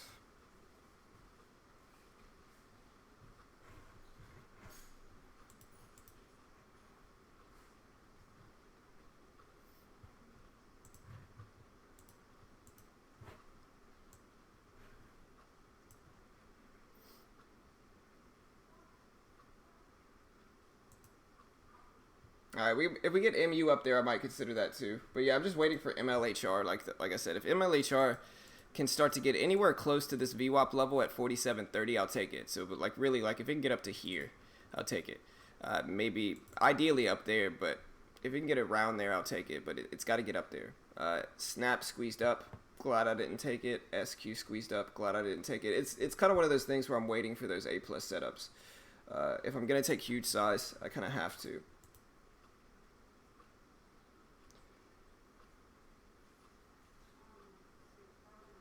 That's right, man.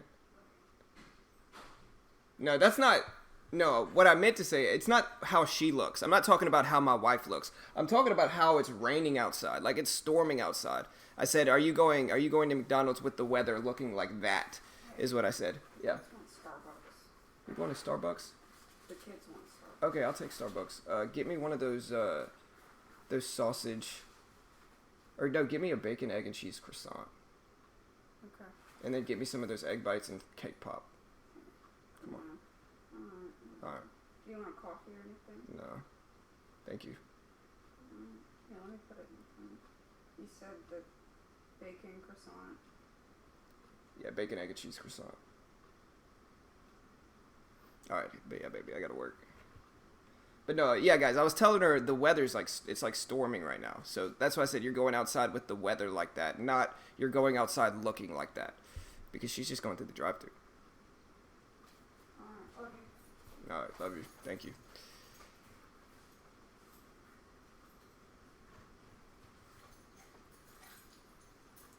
Alright. Now enough of that. Enough of that, team. Enough of that, man. SQ just got rejected there. MU's getting close up there, too. But MU's kind of putting in higher lows. I think somebody else mentioned that, too, but it definitely is.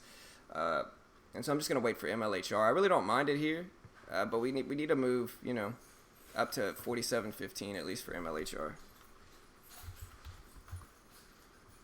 Taking a VWAP bounce play here on square. Okay. See if we get this bounce.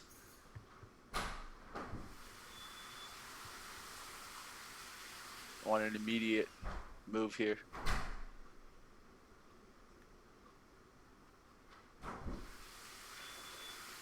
Man. Just be careful, baby. Yeah, the weather's storming here, guys. What? No, I wasn't talking to you. Thank you. Love you. Yeah, I'm just gonna keep this door unlocked, okay? Just gonna keep the door unlocked. Alright. Love you. Love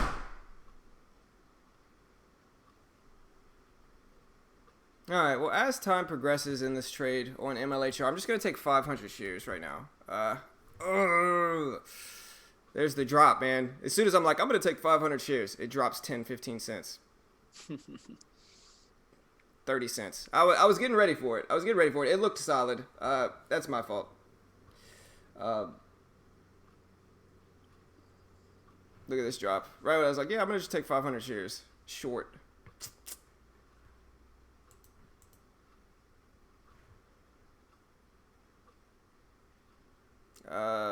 Around 400, John. Yeah, that's rain, Netron. You heard that? You heard that? That was my wife opening the door. That is rain right there. All right, now I can get my entry back for MLHR. All right, I just jumped in with 500 shares. And then I'm going to plan to add to this one all the way up to 47.30.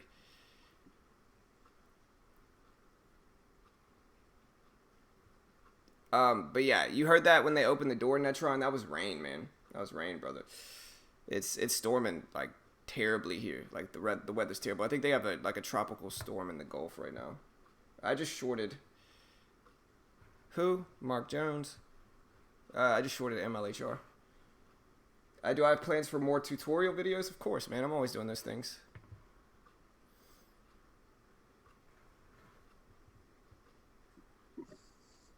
Yeah, it depends on how much time I got, really. Really though, I need 5 digits of profit today if it's gonna work, you know.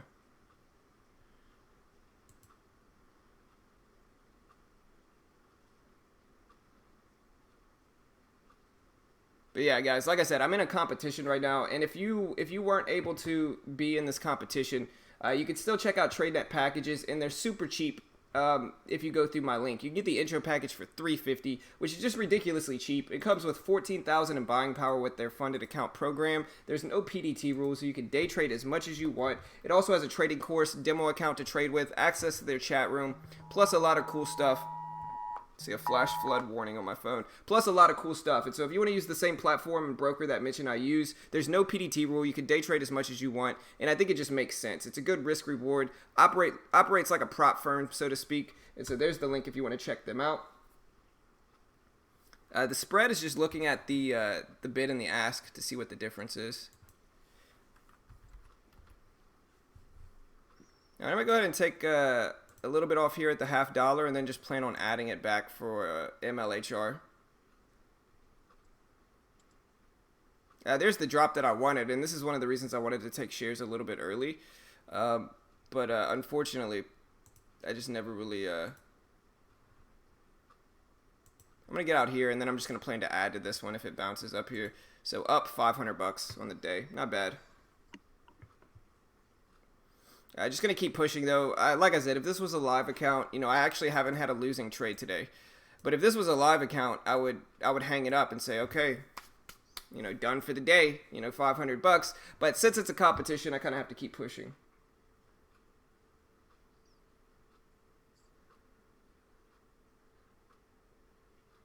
What do you mean, Sid? Sorry, K. Gifford, yeah. So basically, the way it works is it's like a prop firm. So there's no PDT rule with the funded account program, but basically, the intro package is 350, and it's CFD trading, but you basically partner with them, and they give you a max loss. It's like a prop firm, so they give you a $700 max loss, and there's a profit split of 70-30. And so say I make $1,000 in profit in my account. They keep 70, or they keep 30%, and I keep 70%. So if I make $1,000, I keep 700, they keep 300. And there's a $700 max loss, and so if I go under 13,300, they close me down.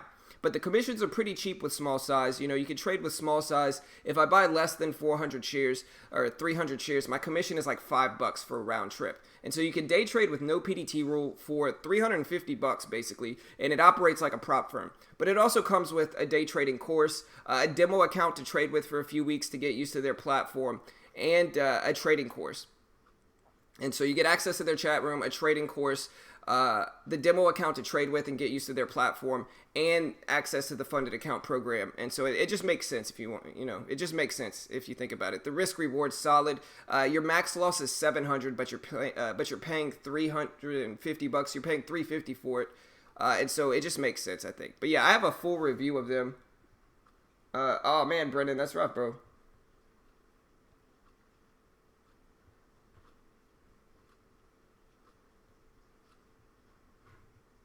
But yeah, I have a review of them. If you want to see a review of them, I have a good review on our website that breaks down. There's some cons to using them as well. There's pros and cons, just like any other platform. The biggest con, in my opinion, is that there's not many penny stocks to trade. There's not many penny stocks to trade. So, if you're solely a penny stock trader, they might not be the right platform for you. But you can short stocks. You could short stocks, and I think that alone is pretty rare for new traders. Most of the time, new traders aren't able to actually short. They need a margin account with over 2,000, and they need to get approved for it. So it's one of the ways new traders can short, day trade with no PDT rule, get access to their chat room, demo account, and trading course for, like I said, for $350. And so it's a pretty solid deal, in my opinion. Of course, I make a commission if you guys sign up, and so maybe I'm biased from it, but I try to be honest with people about it. Like I say, biggest flaw, in my opinion, is no penny stocks. Or there's penny stocks. There's just not that many. You can't trade most penny stocks. So it is what it is. It's all about liquidity on there as well.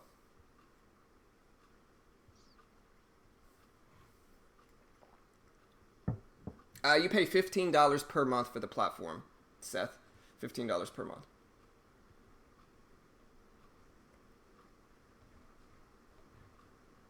But yeah, it's a great way to help support the channel as well. Maybe I got out a little bit early in MLHR, but... And like I said, guys, like this is one of those ones where it's like, I could be done for the day, and I'm 3 for 3, 3 green trades, $500 in profit, but I need more, guys. I just need to keep pushing. That's not enough. That's not enough to have a solid shot at winning the competition. It's just not enough. Unfortunately, I didn't quite get my entry here. I'll put Mitch up since I'm done, but I didn't quite get my entry there with MLHR, so at least I got $100 from it. But unfortunately, I got to keep pushing. It is what it is. That's part of the competition. That's what it's about.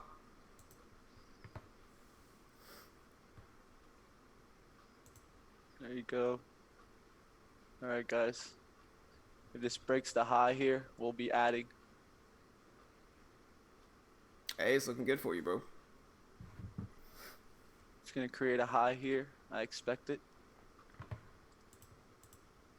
Right here. When it pulls back, we just can't break this low. If it pulls back, recollects volume, and then breaks out through it, that's when I'll be supersizing into here. Maybe trying to take 8,000 shares if it holds correctly here. SureTrader is blocked to the market by the Bahama Authority for 5 days. Wonder why. Yeah, I don't know, man. Interesting, to say the least.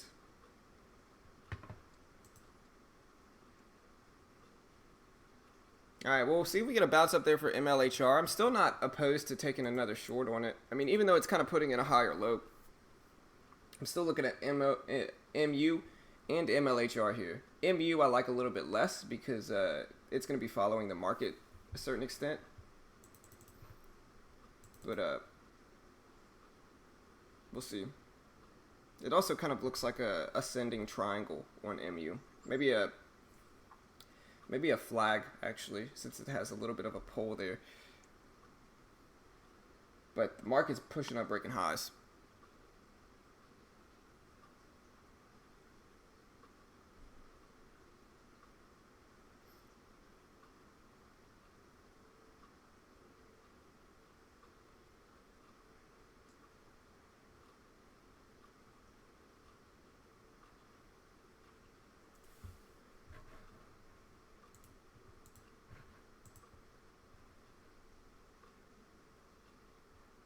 No, I'm out of MU. Hey, RT Bird, nice job, brother. Hey, congrats, man.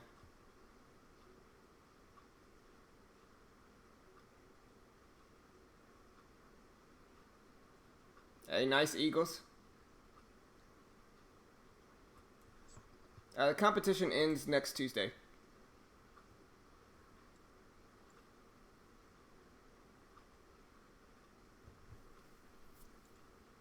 I'm 3 for 3 today, but unfortunately it's not quite enough yet. The good thing about this is like I have a big cushion now, so I can take some larger swings, fortunately. So that's the big thing. It's like I actually have a cushion now, so I've got $500 where I can keep pushing. I essentially have a $4,000 max loss, and so with that, I should hopefully be able to get an 8K win.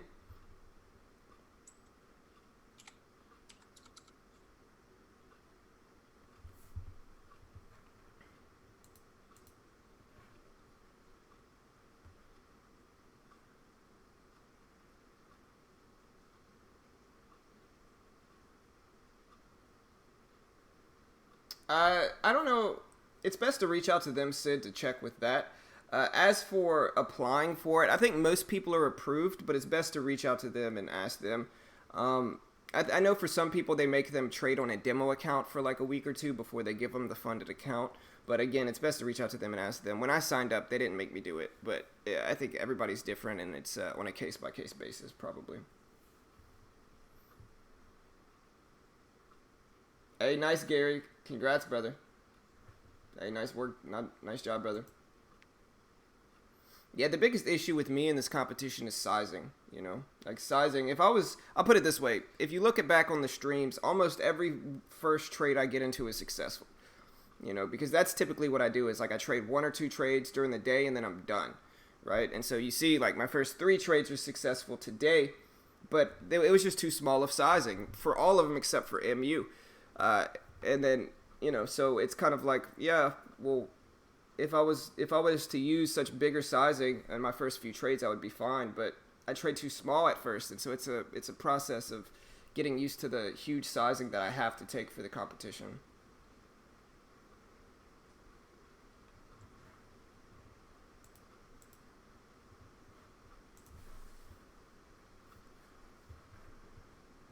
See a big buyer step in here. Want to see shares roll through right here. Not in here, not in here. Big boys. On a VWAP fade, how many times would you allow the price to get hit with the VWAP fade before you decide maybe not to get into the trade? It's all about what it looks like. So like if it starts to put in higher lows on the way to the VWAP, kind of like MU, then I don't like it as much, right? I'd honestly prefer a quick pullback to the VWAP first. Like I'd rather a quick pullback to the VWAP than like a kind of slow grind back up to it. Because whatever it puts in higher lows and higher highs, then it just gives it an overall more bullish look, and more traders see that and take it on the long side, pushing it up more. So, yeah, it just depends on if it's parallel, that's okay too. But if it's specifically putting in like a triangle type, ascending triangle type pattern on the way back up to the VWAP, I just don't like it as much. All right, guys, if we can get a breakout here over 59.75, I'll be jumping in with as much shares as I can, trying to use up the buying power. How do I get out of a trade? If you're long, you click sell. If you're short, you click buy. The only thing we'll always a tip is make sure that you don't have that implement range set. That happens to me sometimes. I accidentally click something and then I can't get out of it. Yep. That's the implement range right there on the order box. Make sure you don't have that clicked. Yeah, I've done that a few times. Yeah, and then you just really fishing like, what's going on here? Right. All right, we got the spies up there. The spies up there. Uh, like I said, chat, help me out. Let me know if you see any fades with Yeah, stocks I can actually trade. that's why I took this. I saw the SPY keep ripping up. I was like, all right, well,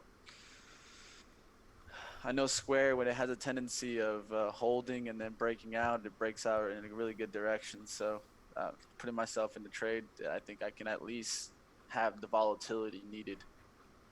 Yeah.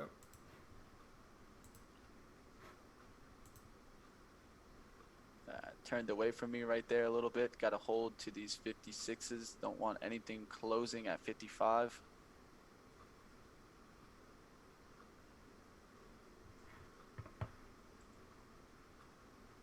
Roku looking really strong today. Pushing up, kind of following the market, so to speak.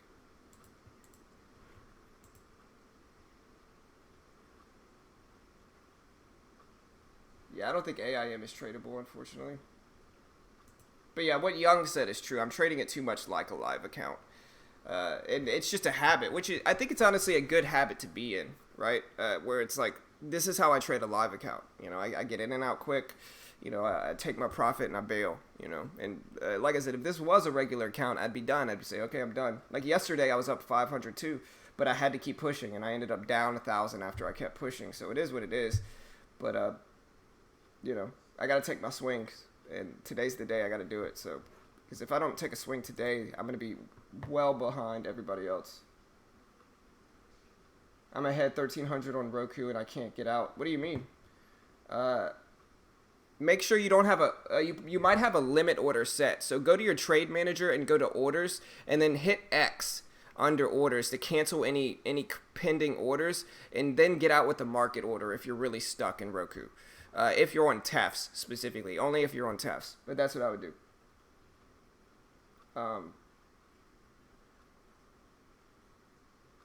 And what is it exactly saying in the little gray box above the order form? Right. Is it saying rejected? Is it saying implement range? Is it saying that's important? Mm-hmm. All right, guys, getting this spike here. Let's see if we can get some volume to jump in here. Still don't have the volume to add in. No big buyers yet.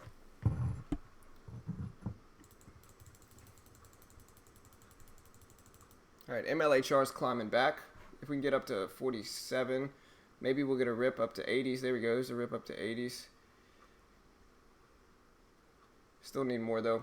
Yeah, there goes MU for the fade. It looked okay, actually, but it put in that higher lows, which made me not like it as much. Net's just tanking here.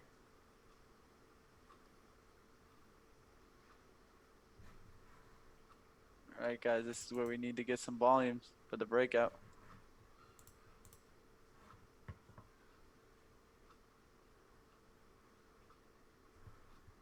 And remember, guys, hit that subscribe button. We day trade live on stream every single weekday morning. And so if you want to watch us day trade live every day, hit the subscribe button. Come check us out. We do this live. All right, guys. Ooh, 2,000 is too much. Let's try 1,500 here.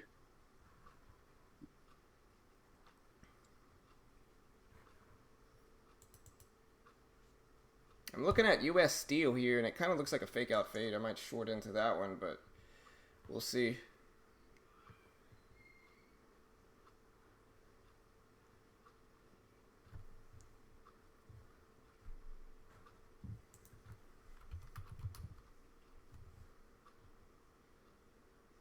Honestly, I'm kind of hungry. If my wife gets here, I might eat some pancakes.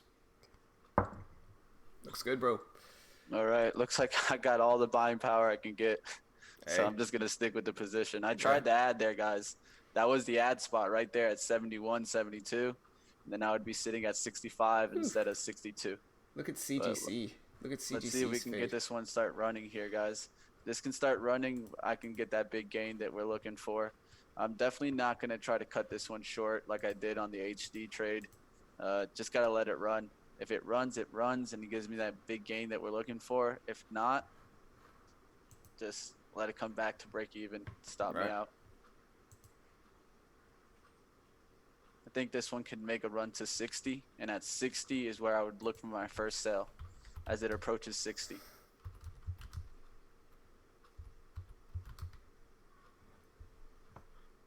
Well, guys, big share size, 4,000 shares. Let's see what happens here. Let it work. See if we can get 30 or 40 cents with 4,000 shares. You got this, bro.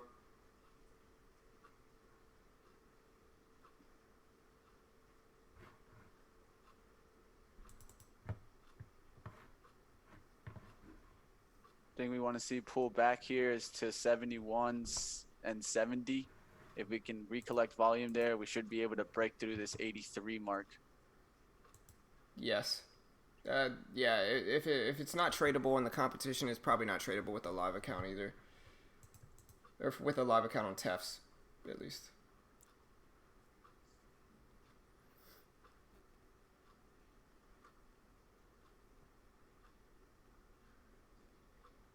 All right, just got to sit back. Market going up in my direction.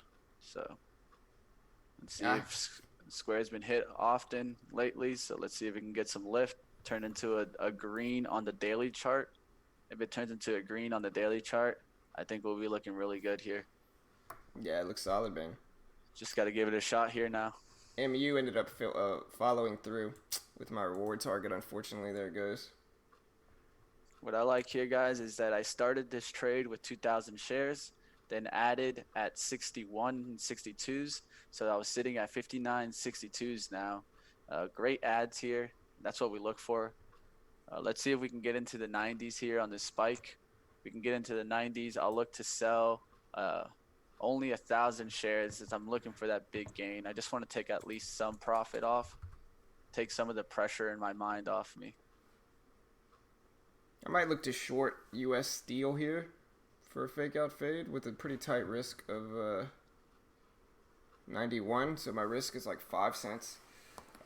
Really about 6 cents after letting it test, which isn't bad. But actually, I might wait for it. Now sitting up $730. Let's see if this can get a rip. And the big thing here, Mitch, is like now you'll have a huge cushion to like really take a swing, like to really push, try to win this thing, man. You know, you're up almost a Yeah, that's K. why I'm trying.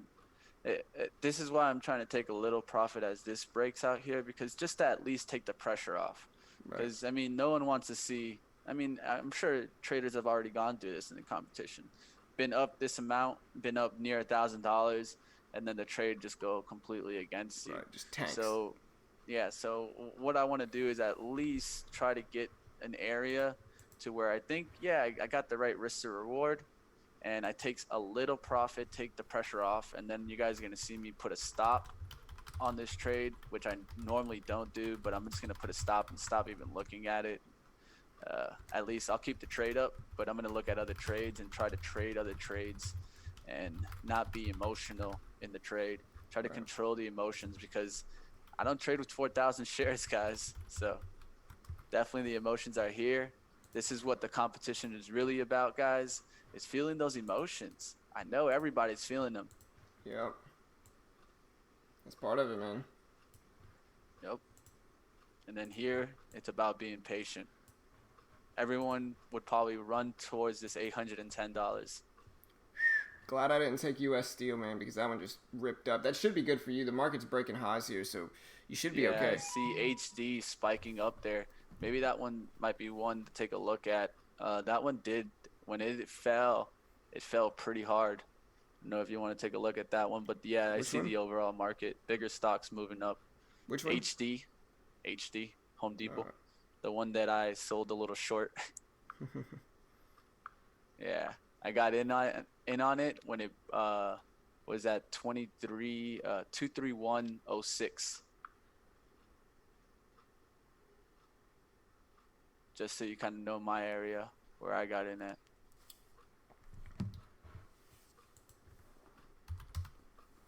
Oh yeah, that one is up. All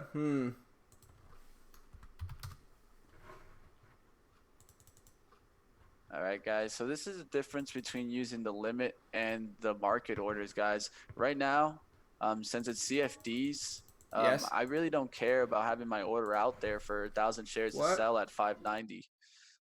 One of the great things and strengths I feel Tefs has is that you can go ahead and put your orders out. And since it's not in the overall market, other traders aren't seeing those orders. And you're able to at least put your order out and not affect the pricing.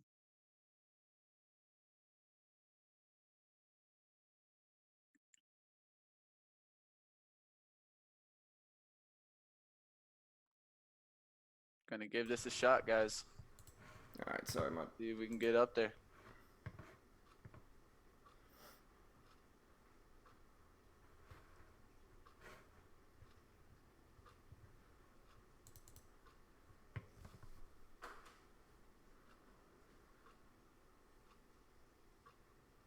CGC and some of the cannabis stocks actually look pretty solid today.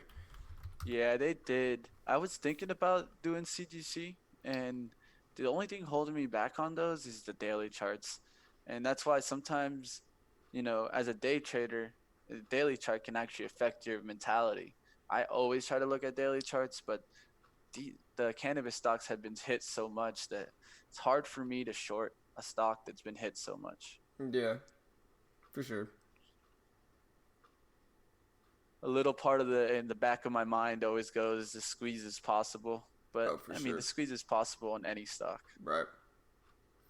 That's just the truth, guys. Yeah, and I mean it's all about how you're trading them too. It's like if you're getting out in 30 seconds, the daily chart's insignificant. Yeah. If you're getting out in really anything up to like a minute or two, daily chart's pretty insignificant. And you know what Hey I mean? guys, we're heading to the all-time highs on the SPY here. See if we can get to it. Yep, all-time highs, 10 cents away in the market, guys. 10 cents away in the We're overall trying. market. I'm gonna look at the TVIX here, and maybe try to nail the TVIX, depending.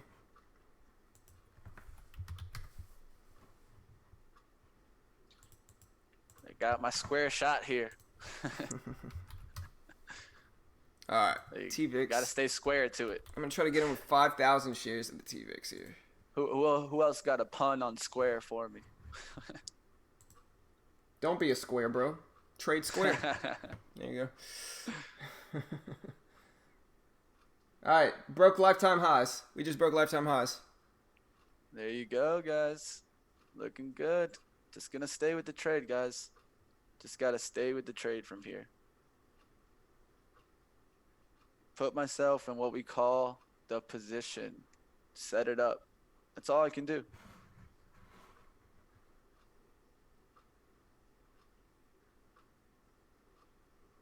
I'm getting ready to short 5,000 shares of the TVIX. But I'm watching the overall market here. My man. Yeah, 5,000 shares. We'll see. But it just depends. If the market can't break these highs, then I'm not going to do it. But we did break the lifetime highs. So we did break the lifetime highs. New lifetime highs in the SPY are 302.50s. So maybe going to jump in on a pullback here, but we'll see. I think there was a good call out. The young investors calling out that he wants to see 59.75 hold on square here.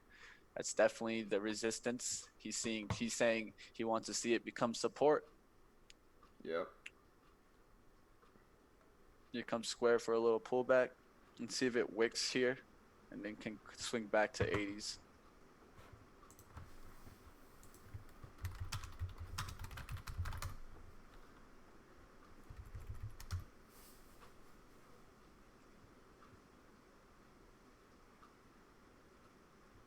So hey guys, while I'm in square here, setting up about $330, we're gonna see what happens here. Just want to take a second, guys. If you guys want to use the platform that John and I use on these streams, go ahead and check out TradeNet. Solid, high quality platform. It has great execution. You can get a funded account program so you can day trade as much as you want with no PDT rule, cheap commissions. The strengths are short stocks. And plus, you get access to their chat room, demo account to practice, a legit trading course, and this is all for just less than $400. So it definitely makes sense, risk and reward wise. If you guys want to go ahead and trade with the broker that we trade, definitely check out TradeNet. It works through tests that you guys see here. One of the great things is we're able to short any stock that's tradable. I think that's always great. As you guys see here, I went short on HD, guys, made $130, and now I'm long on Square. What does this give me, guys? It Here, you gives me got my the sandwich. advantages to use to my strength, which is trading the long and the short. Yep. I might look at MU here. I mean, MU put in a low I really like, and so I might start to scale into MU. SPY pulled back a little bit, so with the TVIX, I don't know if I'm going to get into that right now. More so just going to look at MU here. I'm going to jump in with 1,000 shares for now. Oh, thank you. And try to get into a little bit more and scale into this one as it moves closer to that 84 level with the risk of 94. All right, guys, you guys gonna continue watching my trade? I'm gonna even take my eye off of it. I'm gonna be looking for another trade, but I'll leave it up.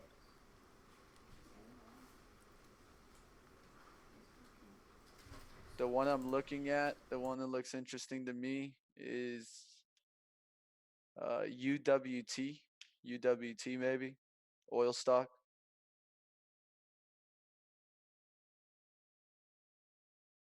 Maybe a bounce here to 18s. You can So- risk right off the 26 area.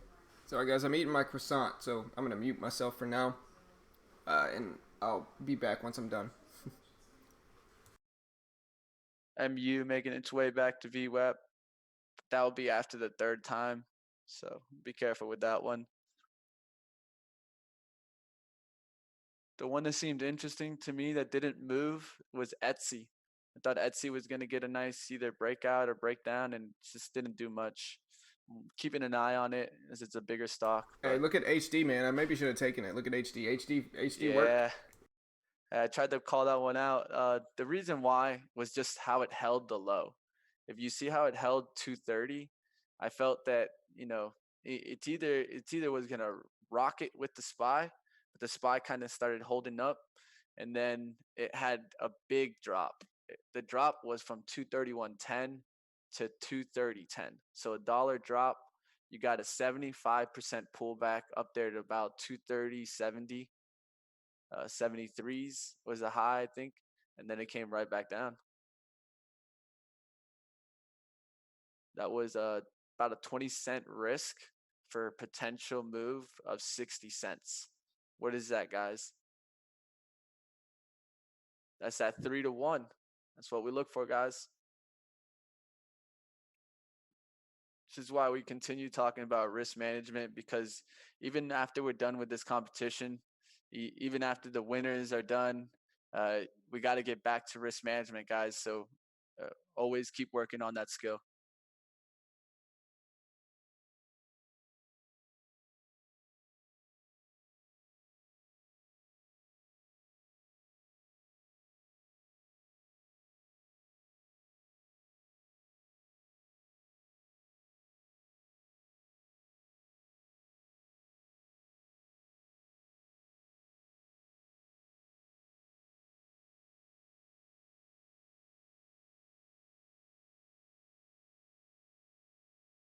Guys, I'm hungry. I'm sorry. I'm BTC hungry, man. doing a nice move down there, man.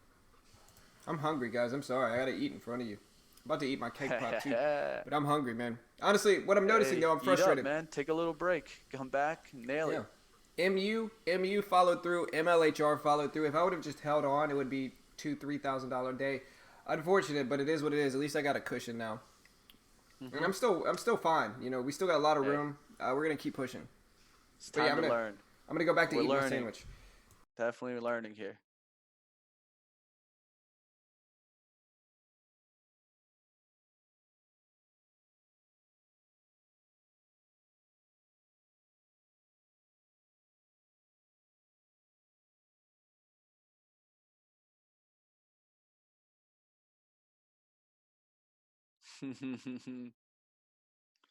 People getting hungry. Who hungry? I'm sorry, team. I'm All right, sorry. guys, trying to watch Square work here. I gotta eat sometimes, man. Gotta eat. Uh-oh. Harold with the good pun. You can have that cake croissant and eat it too. Cheers to that.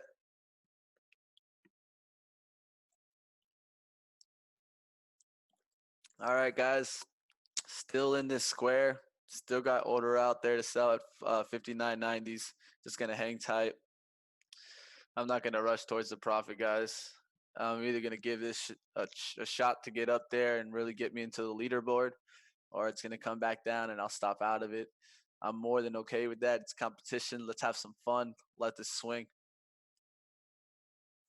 Y'all know what's messed up? Y'all know what's messed up? My wife didn't even get me my cake pops, man. I paid for it, you know? It's like she refused to let me with my money. It's my money. No, I'm mad, man. I wanted that. That was like my dessert. Yeah, I know how it goes. Get to the point where you're like, yo, can I ask for something? I wanted it. All right, guys. Getting towards near that 10:45. How's everyone doing out there? Anybody still in a stock? Anybody got a good position like this, just holding on? Let us know.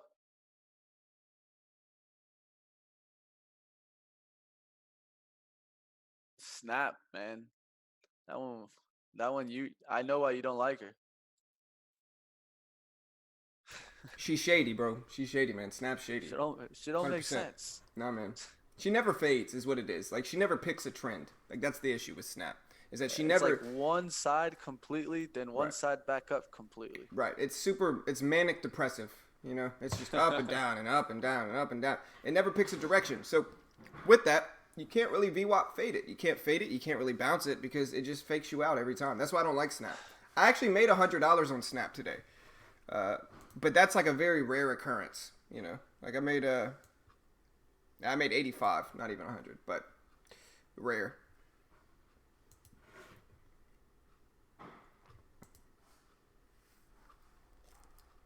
Oh, James with me. Let's see what happens.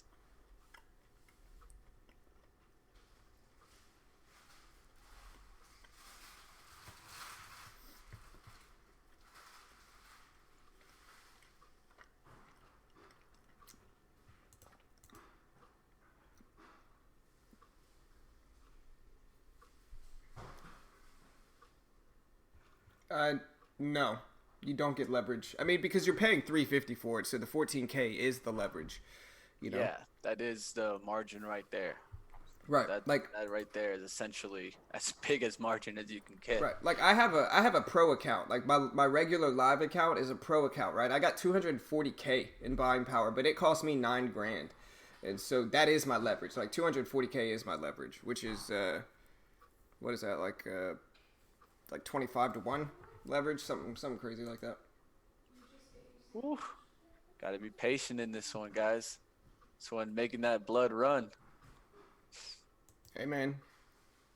Looks solid though. There you go, guys. There's a spike we wanted to really see. You know what happened there? Look at this. 10,000 shares, guys. Added at 59.73. Hey, appreciate the sub, brother. Where Welcome was to the the team, bro. support, guys? At 59.75. For right underneath support. What we always talk about. You want to be trying to, if you're longing, you want to be longing into support. There you go, guys. 90s showing up. We might get our first sale right here.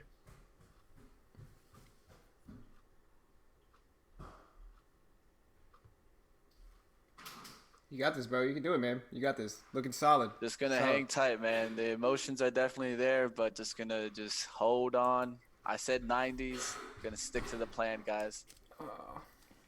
We're gonna see the benefits of holding a plan here.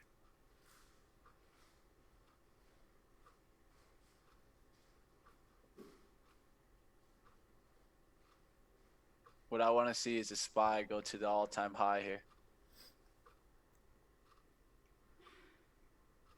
All right, there's 77s. I'm going to go ahead and add another 1,000 here to MU. And with 2,000 shares.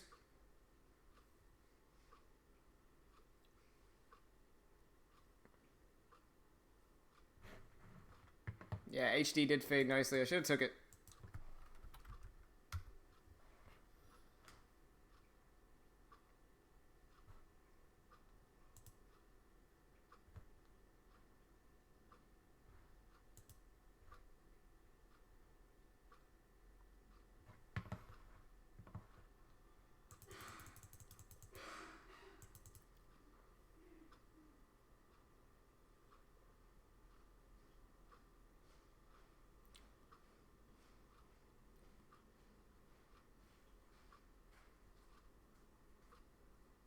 All right, quick surge up to 78. It's going to add a little bit more here.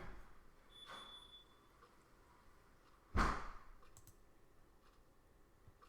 right, I'm in with 3,000 shares of MU. Good luck, brother. Thanks, bro. Yeah, we'll see. I mean, like I said, I got a little bit of a cushion to take this swing now. I would have hung... If this was a live account, I would have just been done. But it's not a live account, unfortunately. And I have to keep pushing and take swings. We got 3 days left. Same thing here for me. I mean, any live account, I think I would take in 88s there when it showed 90. Sometimes I do that. I'll cancel out, take the bid if my price shows up on the ask.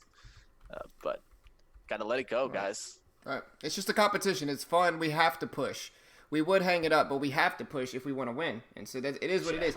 You know, Mitch and I were both up. I was up 600 at one point. Mitch was up 1,000 or 1,100 or something like that. And of course, if this was a live account, I would just say, all right, you know, made $600-700.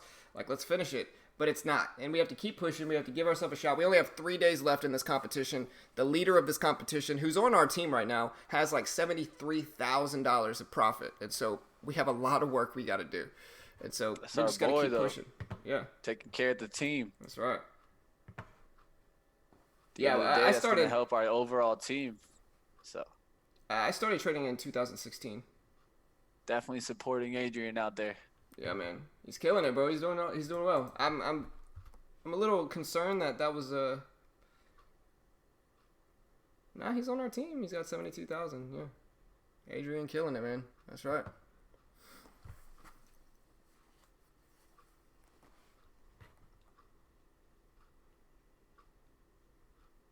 Man, Stocklock must have a big team though.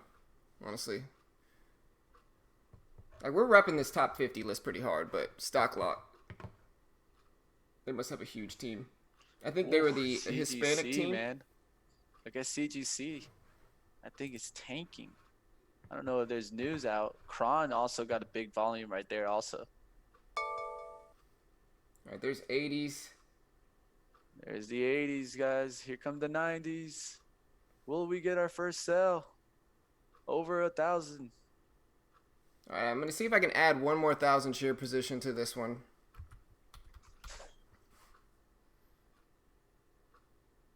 We can get up to 80s, I'll add it.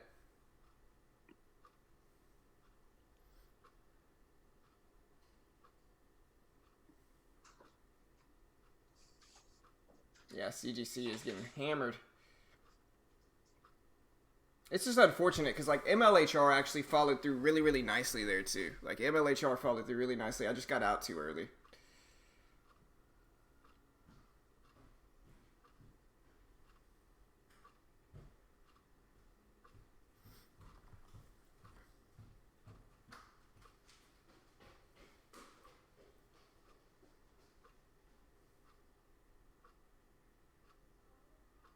What, buddy?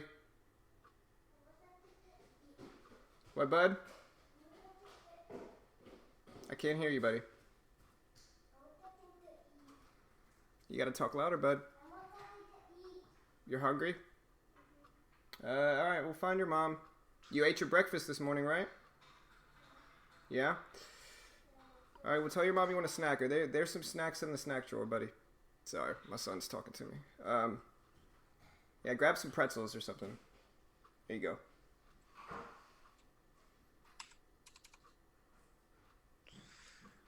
Right. Looks like we got just underneath my number. Let's see if we can get back.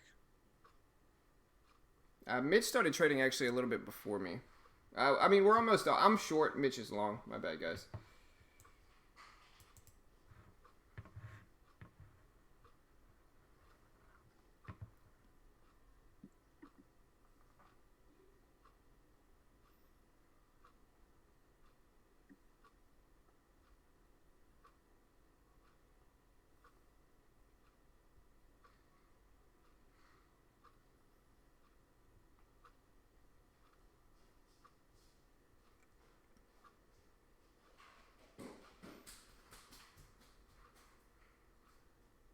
You got you a snack, buddy?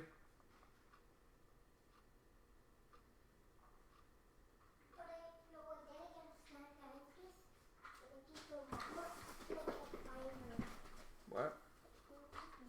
Here, stay right there. No, stay right there. You want a vitamin? Here. Just one, okay.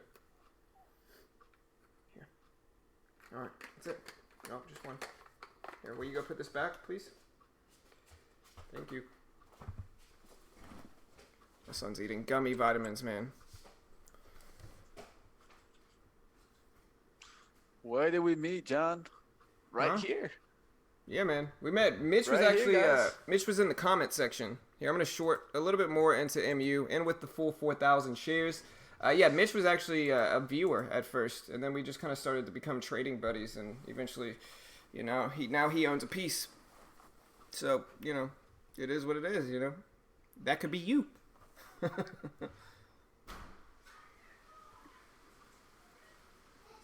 right, so I'm in with the full 4,000 share position here on MU. Mitch's screen is up right now. I think that's Mitch's screen up right now. I think this is Mitch. In the battle of Square. Yeah. I am in MU with 4,000 shares.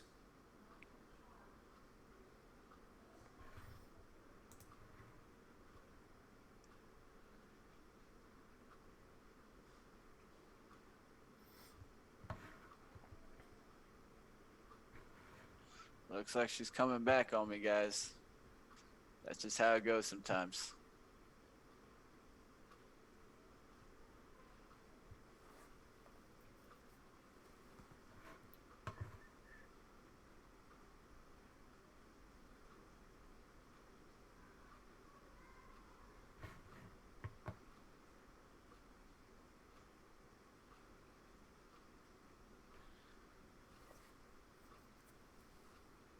Not looking bueno.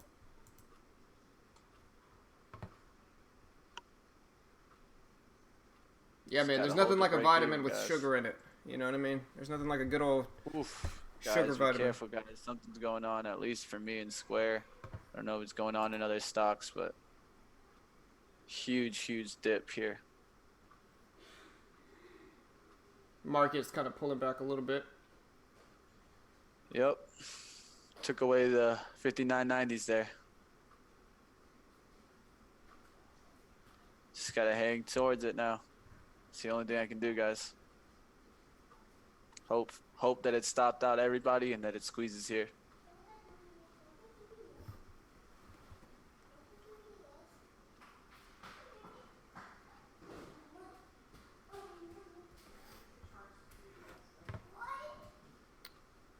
All right, there's 74s for me, which is good, but need a lot more here. Ideally, we want to see 60.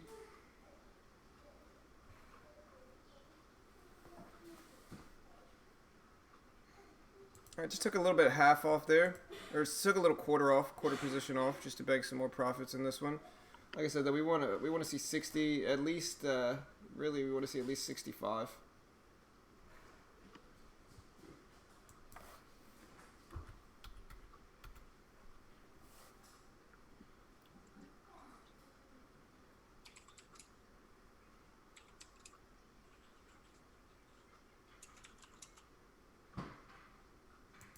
Took another quarter off, or took a third off now, so still holding 2,000 shares. We're at 69s.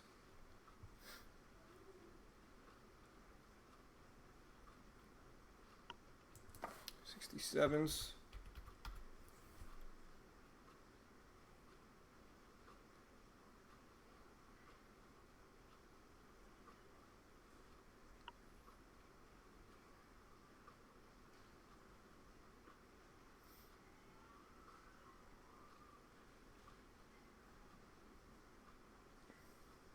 Gonna let the half position work and see if he can break that 68 or 67 level down to 60. And if not, I'm just gonna get out over 70 or so.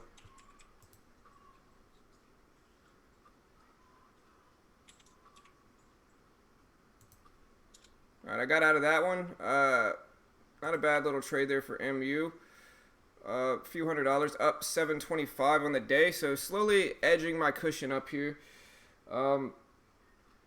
We'll see what else we get. Gonna keep pushing, guys. Ideally, like I said, I kind of want to see. Can you guys see this? No, you can't. Oh, here's my screen, guys. My bad.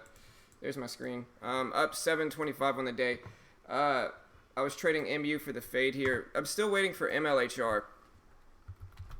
MLHR.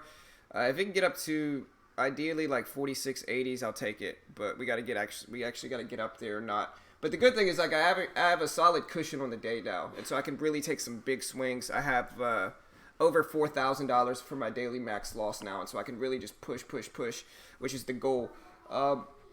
It's still pretty early. It's only 11 o'clock market time. At noon, I'm probably gonna take a little break and try to wait for a more volatile time in the market, but not bad.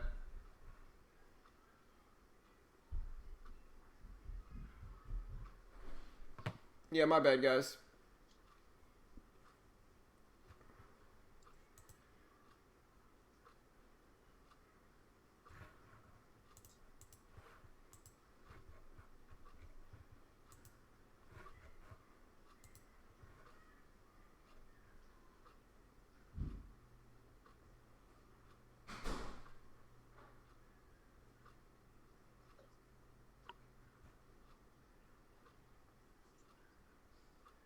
Well, just gonna hang tight.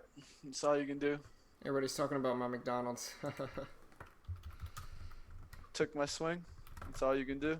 Yeah, man, don't stress it, brother. You took your swing, man. I mean, like I said, this is gonna be so much different than our normal trading that, don't take it to heart no matter what. Like this is all just fun, man. I would have took 89s, 88s, but it's whatever. Just gonna let it work. PING IPO. What's up, Jennifer? Let's see. Yeah. Hey, IPOs are great ways to make or lose money, But they do have a recent ping IPO, so we do have an IPO. And typically one of the other huge benefits of using our platform is that IPOs are tradable, and so is PING. This one is tradable and shortable, so I can trade and short this IPO here. We get a rip over 1920s. I mean, I might consider it. That seems like a fun way to go out swinging if we can. You know what's cool though today, guys? I have not had one losing trade. 4 out of 4 today. Appreciate that, Jennifer. Yeah, I'll watch that one for sure. Man. See, and this is my issue. I'm getting out of MU way too early. Like, look at this. Beautiful fade. Exactly what I look for. Down to 52. He's got out at 67 or 66. So I only took about half of the move, unfortunately. I mean, you could look at both sides of the stick. You covered early. You're up 700. I held on. I was up 1,000. Yeah. I mean, this is how it goes, Yeah. Here's what it is. I mean, it happens. It could have gone against you, and then you could have not taken profit. So, right. With this much sizing, I don't think there's really one way to trade. Right. But yeah, there's the intro package link if you want to check them out. You can also get all the other packages for pretty big discounts. Like my normal live account's a pro package, but it's a $9,000 account, $9,000 account. But I get 240K, 12K max loss, very similar to the rules of this competition, actually. Yeah, so if you want to use the same, like, no PDT rule, you can actually short stocks. It just makes sense. And so, yeah, there's the link if you want to check that out.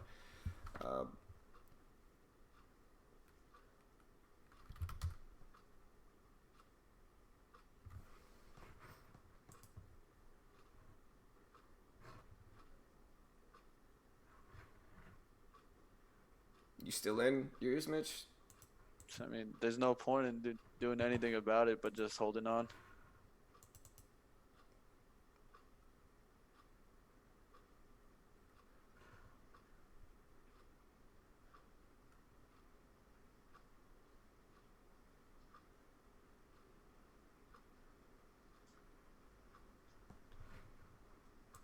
Yeah, the SPY just turned around.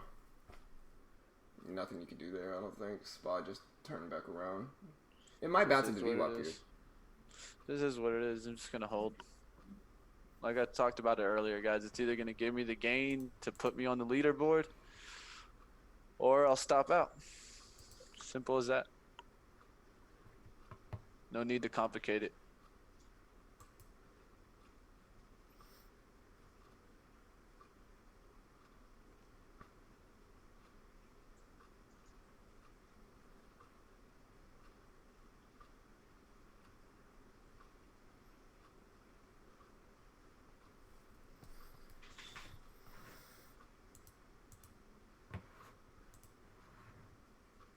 And remember, guys, to hit that subscribe button. We day trade live on stream every single weekday morning. And so if you want to watch us day trade live, even when this competition is done, hit the subscribe button. We do this live every single day. And so come check us out, guys. Hit the subscribe button.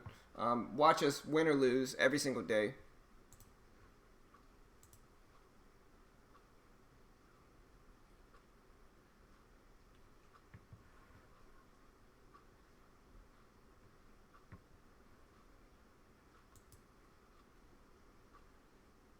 There you go. It's a nice little rip for SQ.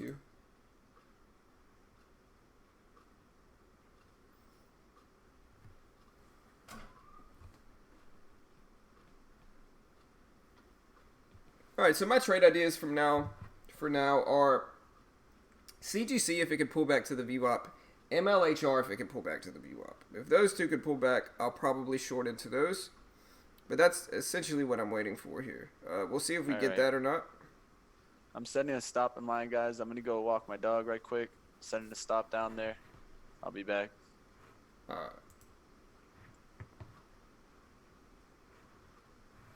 So yeah, I'm essentially waiting for CGC here. If we can get a pullback to this 2802 level, I really like this risk level here at 2810. So a super tight risk. You can see all the confirmation in this risk level here. And if it actually makes it back here, it's going to be a little extended, I think, on the upside after that big climb back. And so that's what I'm looking at for CGC. MLHR, same thing. If we can get up to this level here at 47, I could probably risk off of realistically about 47.40, 47.38. Maybe I could risk off of this level here, but a little bit too tight. Maybe 38 here, actually, right around here, 37.40 or so. So my risk is 40 cents, but my reward is over $1 here, over over $1. So I don't mind that. So we're gonna wait for MLHR, see if we can get a climb back here. If we can get up to 46.80, I'll start to scale into it with 1,000 shares, and that's what I'm looking for.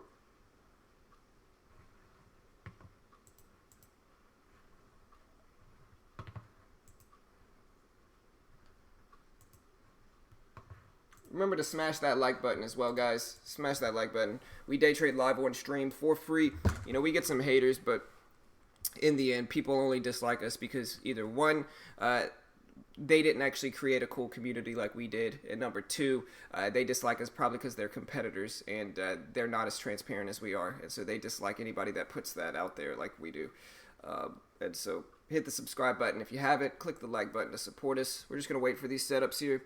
Haven't had a losing trade yet today, but I still need to make more. Of course, I would just hang it up if it was a live account, but unfortunately, that's not what we get today, and so I still got a lot of trading to do today still.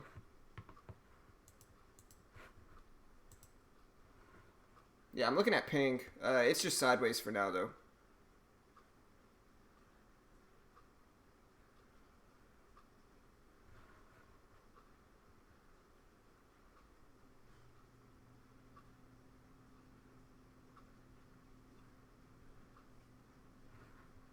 Roku.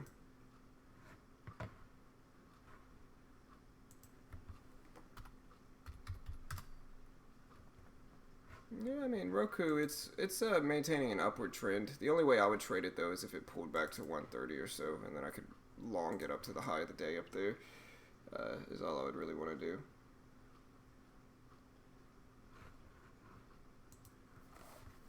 Also, remember to go check out Trade Ideas. Best scanners in the game, super customizable, allow you to do a lot of different stuff with them. Also, a great way to help support our channel. So, like, if you want to use the same scanners that we're using here, somebody asked me about the tools I'm using.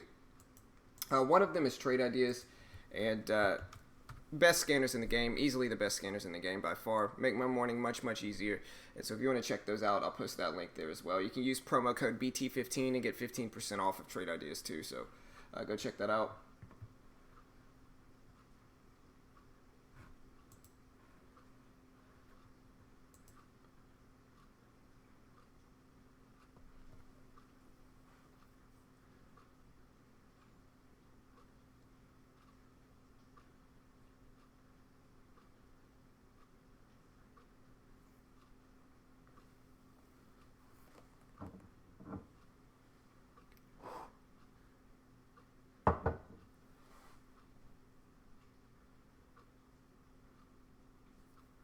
If CGC can climb up another 40 cents or so, I'll take it too.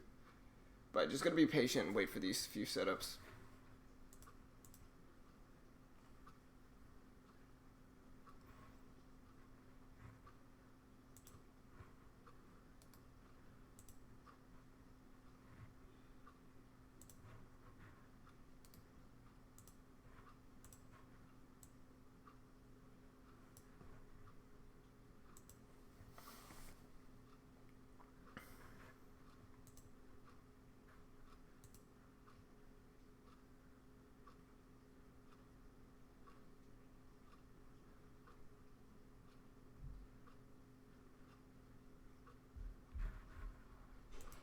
Let's see what the leaderboards are looking like now.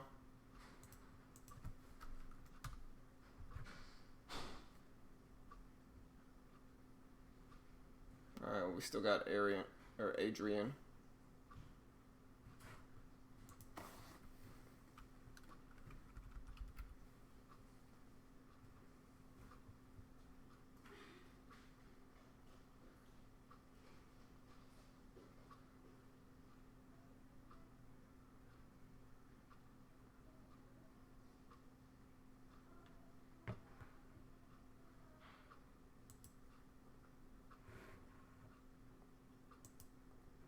It's mostly for intraday. I mean, you can swing trade, but it's best to reach out to them and ask them because there's some rules with swing trading. I think you can swing trade, but you can't hold a certain amount of your position overnight. So, like, you can swing trade if you're holding, like, a certain amount of position overnight. And so the 240K for this is just the competition. But the other one that I actually have is the $9,000 Pro package. And so there's Ping breaking up on the upside, but yeah, there's some rules. So best thing to do is reach out to them, and you can if you go through my link, you can reach out to them that way. PING ripping up here.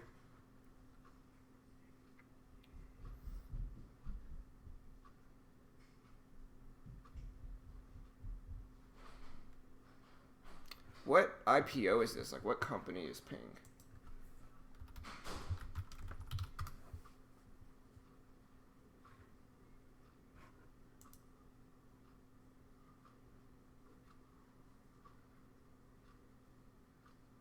Okay.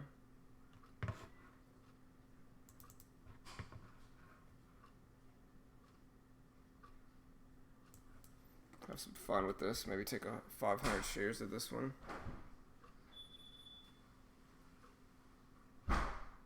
The issue is the spread, so I'm gonna immediately be down like $50.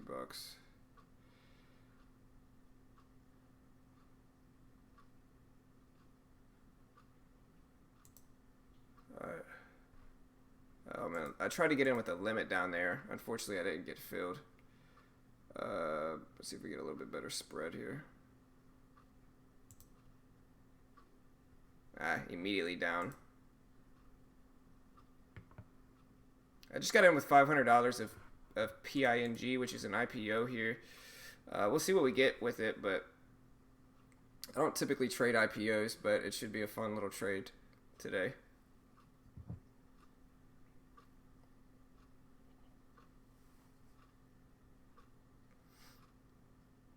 Let's see if we can rip up here.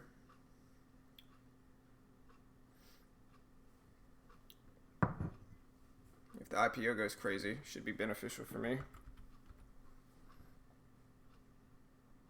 And the spread's just kind of gnarly though. Let's see if we can break the highs here.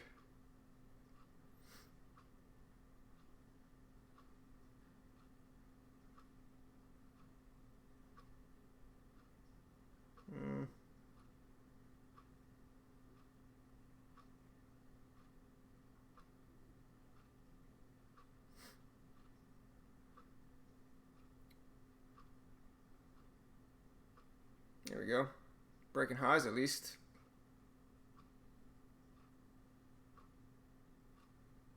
See if we can maintain up there now.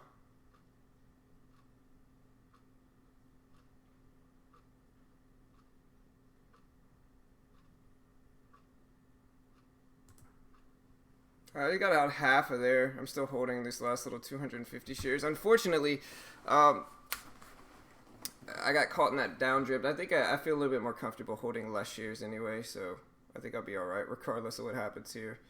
But I'm just going to keep holding these 250 shares, see if we get this rip up for ping. Like I said, with IPOs, it's all about like volatility and momentum. And so like that's all I'm trying to do, see if we can keep pushing up here. Just taking a few little swings with this one too. It's right around the highs, but I got to be wary of the bid specifically because it's a little spready for me.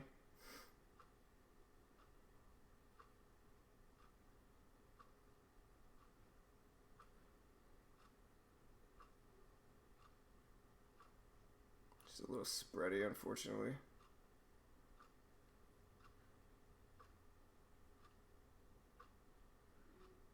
Oof. I'm going to get out the rest there. Small little gain on PING. Just not used to trading IPOs. Little gain, though. I'll take it. Green is good. Honestly, not a bad day for me if it was in a live account, but competition, it's kind of meh. Haven't lost yet, though. That's always good. Ooh, I was about to miss MLHR. I never quite got up there.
Gonna jump in MLHR here.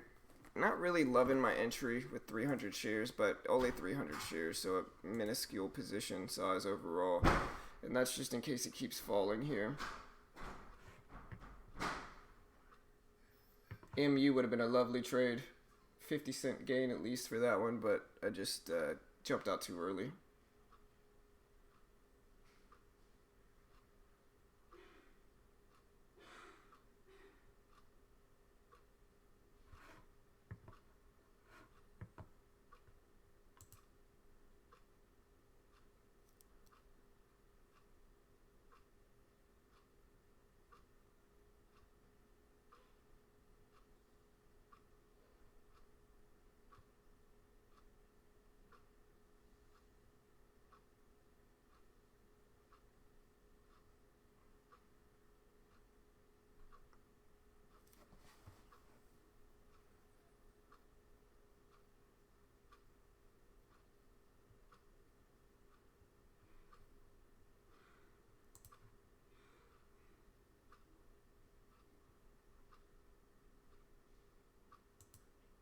Alright, I got out for a little scalp there on MLHR.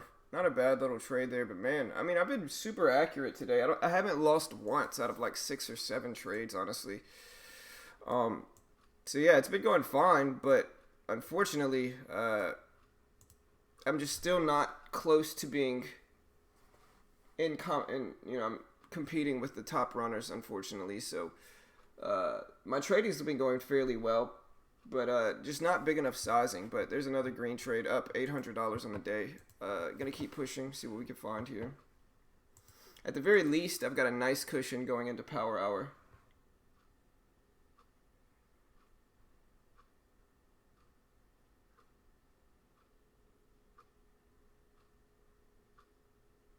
Hey, nice, Tiny. Hey, nice work. Good job. Congrats. Killing it.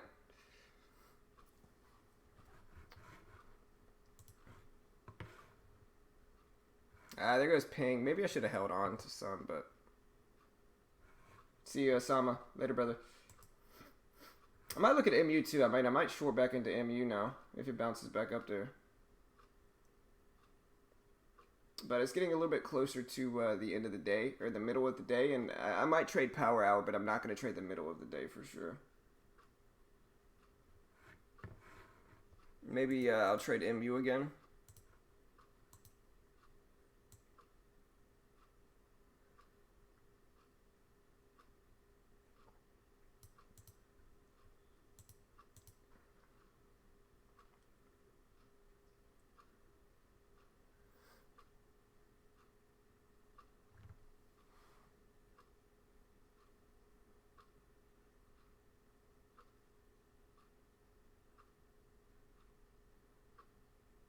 Alright, we start getting MU up to the 65 level. I'm going to start scaling into this one. It's at 59 now. If we can get up to 65, I'm going to start scaling back into MU. We'll see. It's got to get up there, though. If not, I'm not going to take it.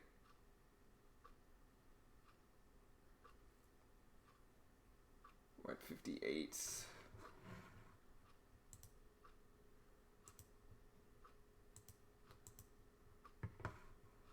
See you, Tiny. Have a good day.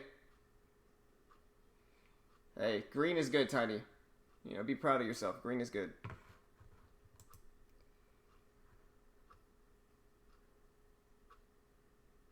And for everybody that won mugs, just remember, I still have to ship those. We've been storming here, so it's been hard to even get out the house. I don't know if you guys know the weather here in Texas, but it's very difficult to get to the post office right now.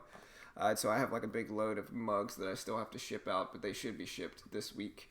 At least by this weekend. So just giving everybody a heads up on that.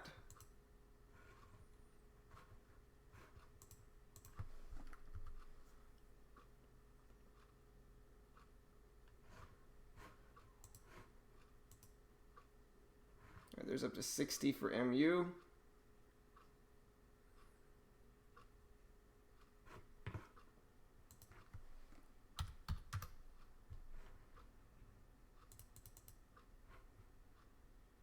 We get up here, I'll start to scale into it. We got to get up to 65, maybe here. These two levels, I'll start to scale into it. Short, on the short side.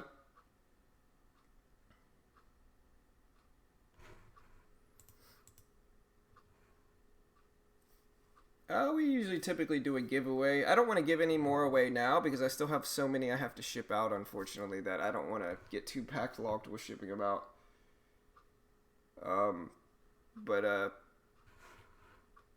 But yeah, I mean, we'll do another giveaway. You just got to be here for the stream and win one.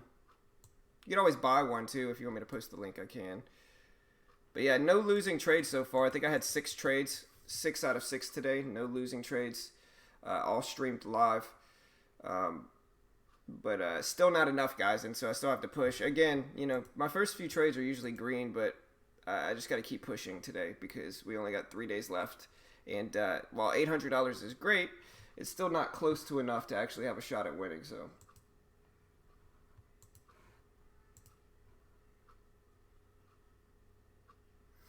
CGC is getting close to that VWAP. I mean, not close, actually. It's still got a long way to go. But CGC, if it can get up to 95, I'll take it short.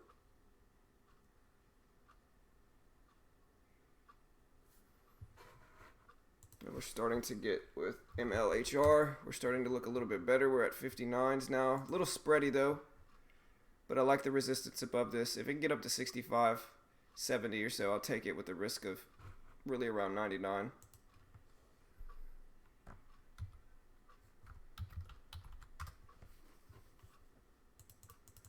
And I'll take it with big size too. But we got to get up there. I'm not going to take it down here.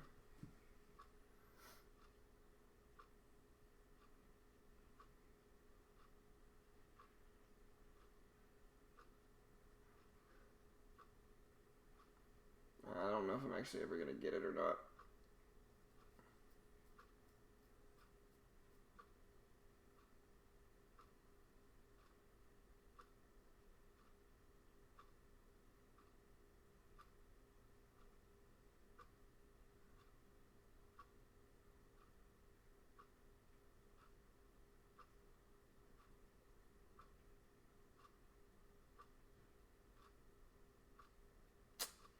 I was waiting for it, never got it, unfortunately. I might close the stream down soon here. I'm not seeing much else I really like, and I might just, I have $800 cushion on the day. I might just come back in Power Hour and trade then, because right now, I mean, anything I'm looking at is kind of falling back down. And so nothing I really like right now, but not a bad day so far. Like I said, 6 trades today. 6 of them were successful. No losing trades out of 6. Every trade I got into today was a green trade. Streamed it all live. Really solid day. I think I'm trading it too much like a live account though, so I'm going to take some more swings today. I kind of have to. So I'll be back in Power Hour, guys. Remember, if you want to use the same platform or broker that Mitch and I use, I'll post this link here. You can get the intro package for $350 during this sale. The sale's actually almost done, and so it's going to go back up to like $400 or $500 after the sale in a day or two.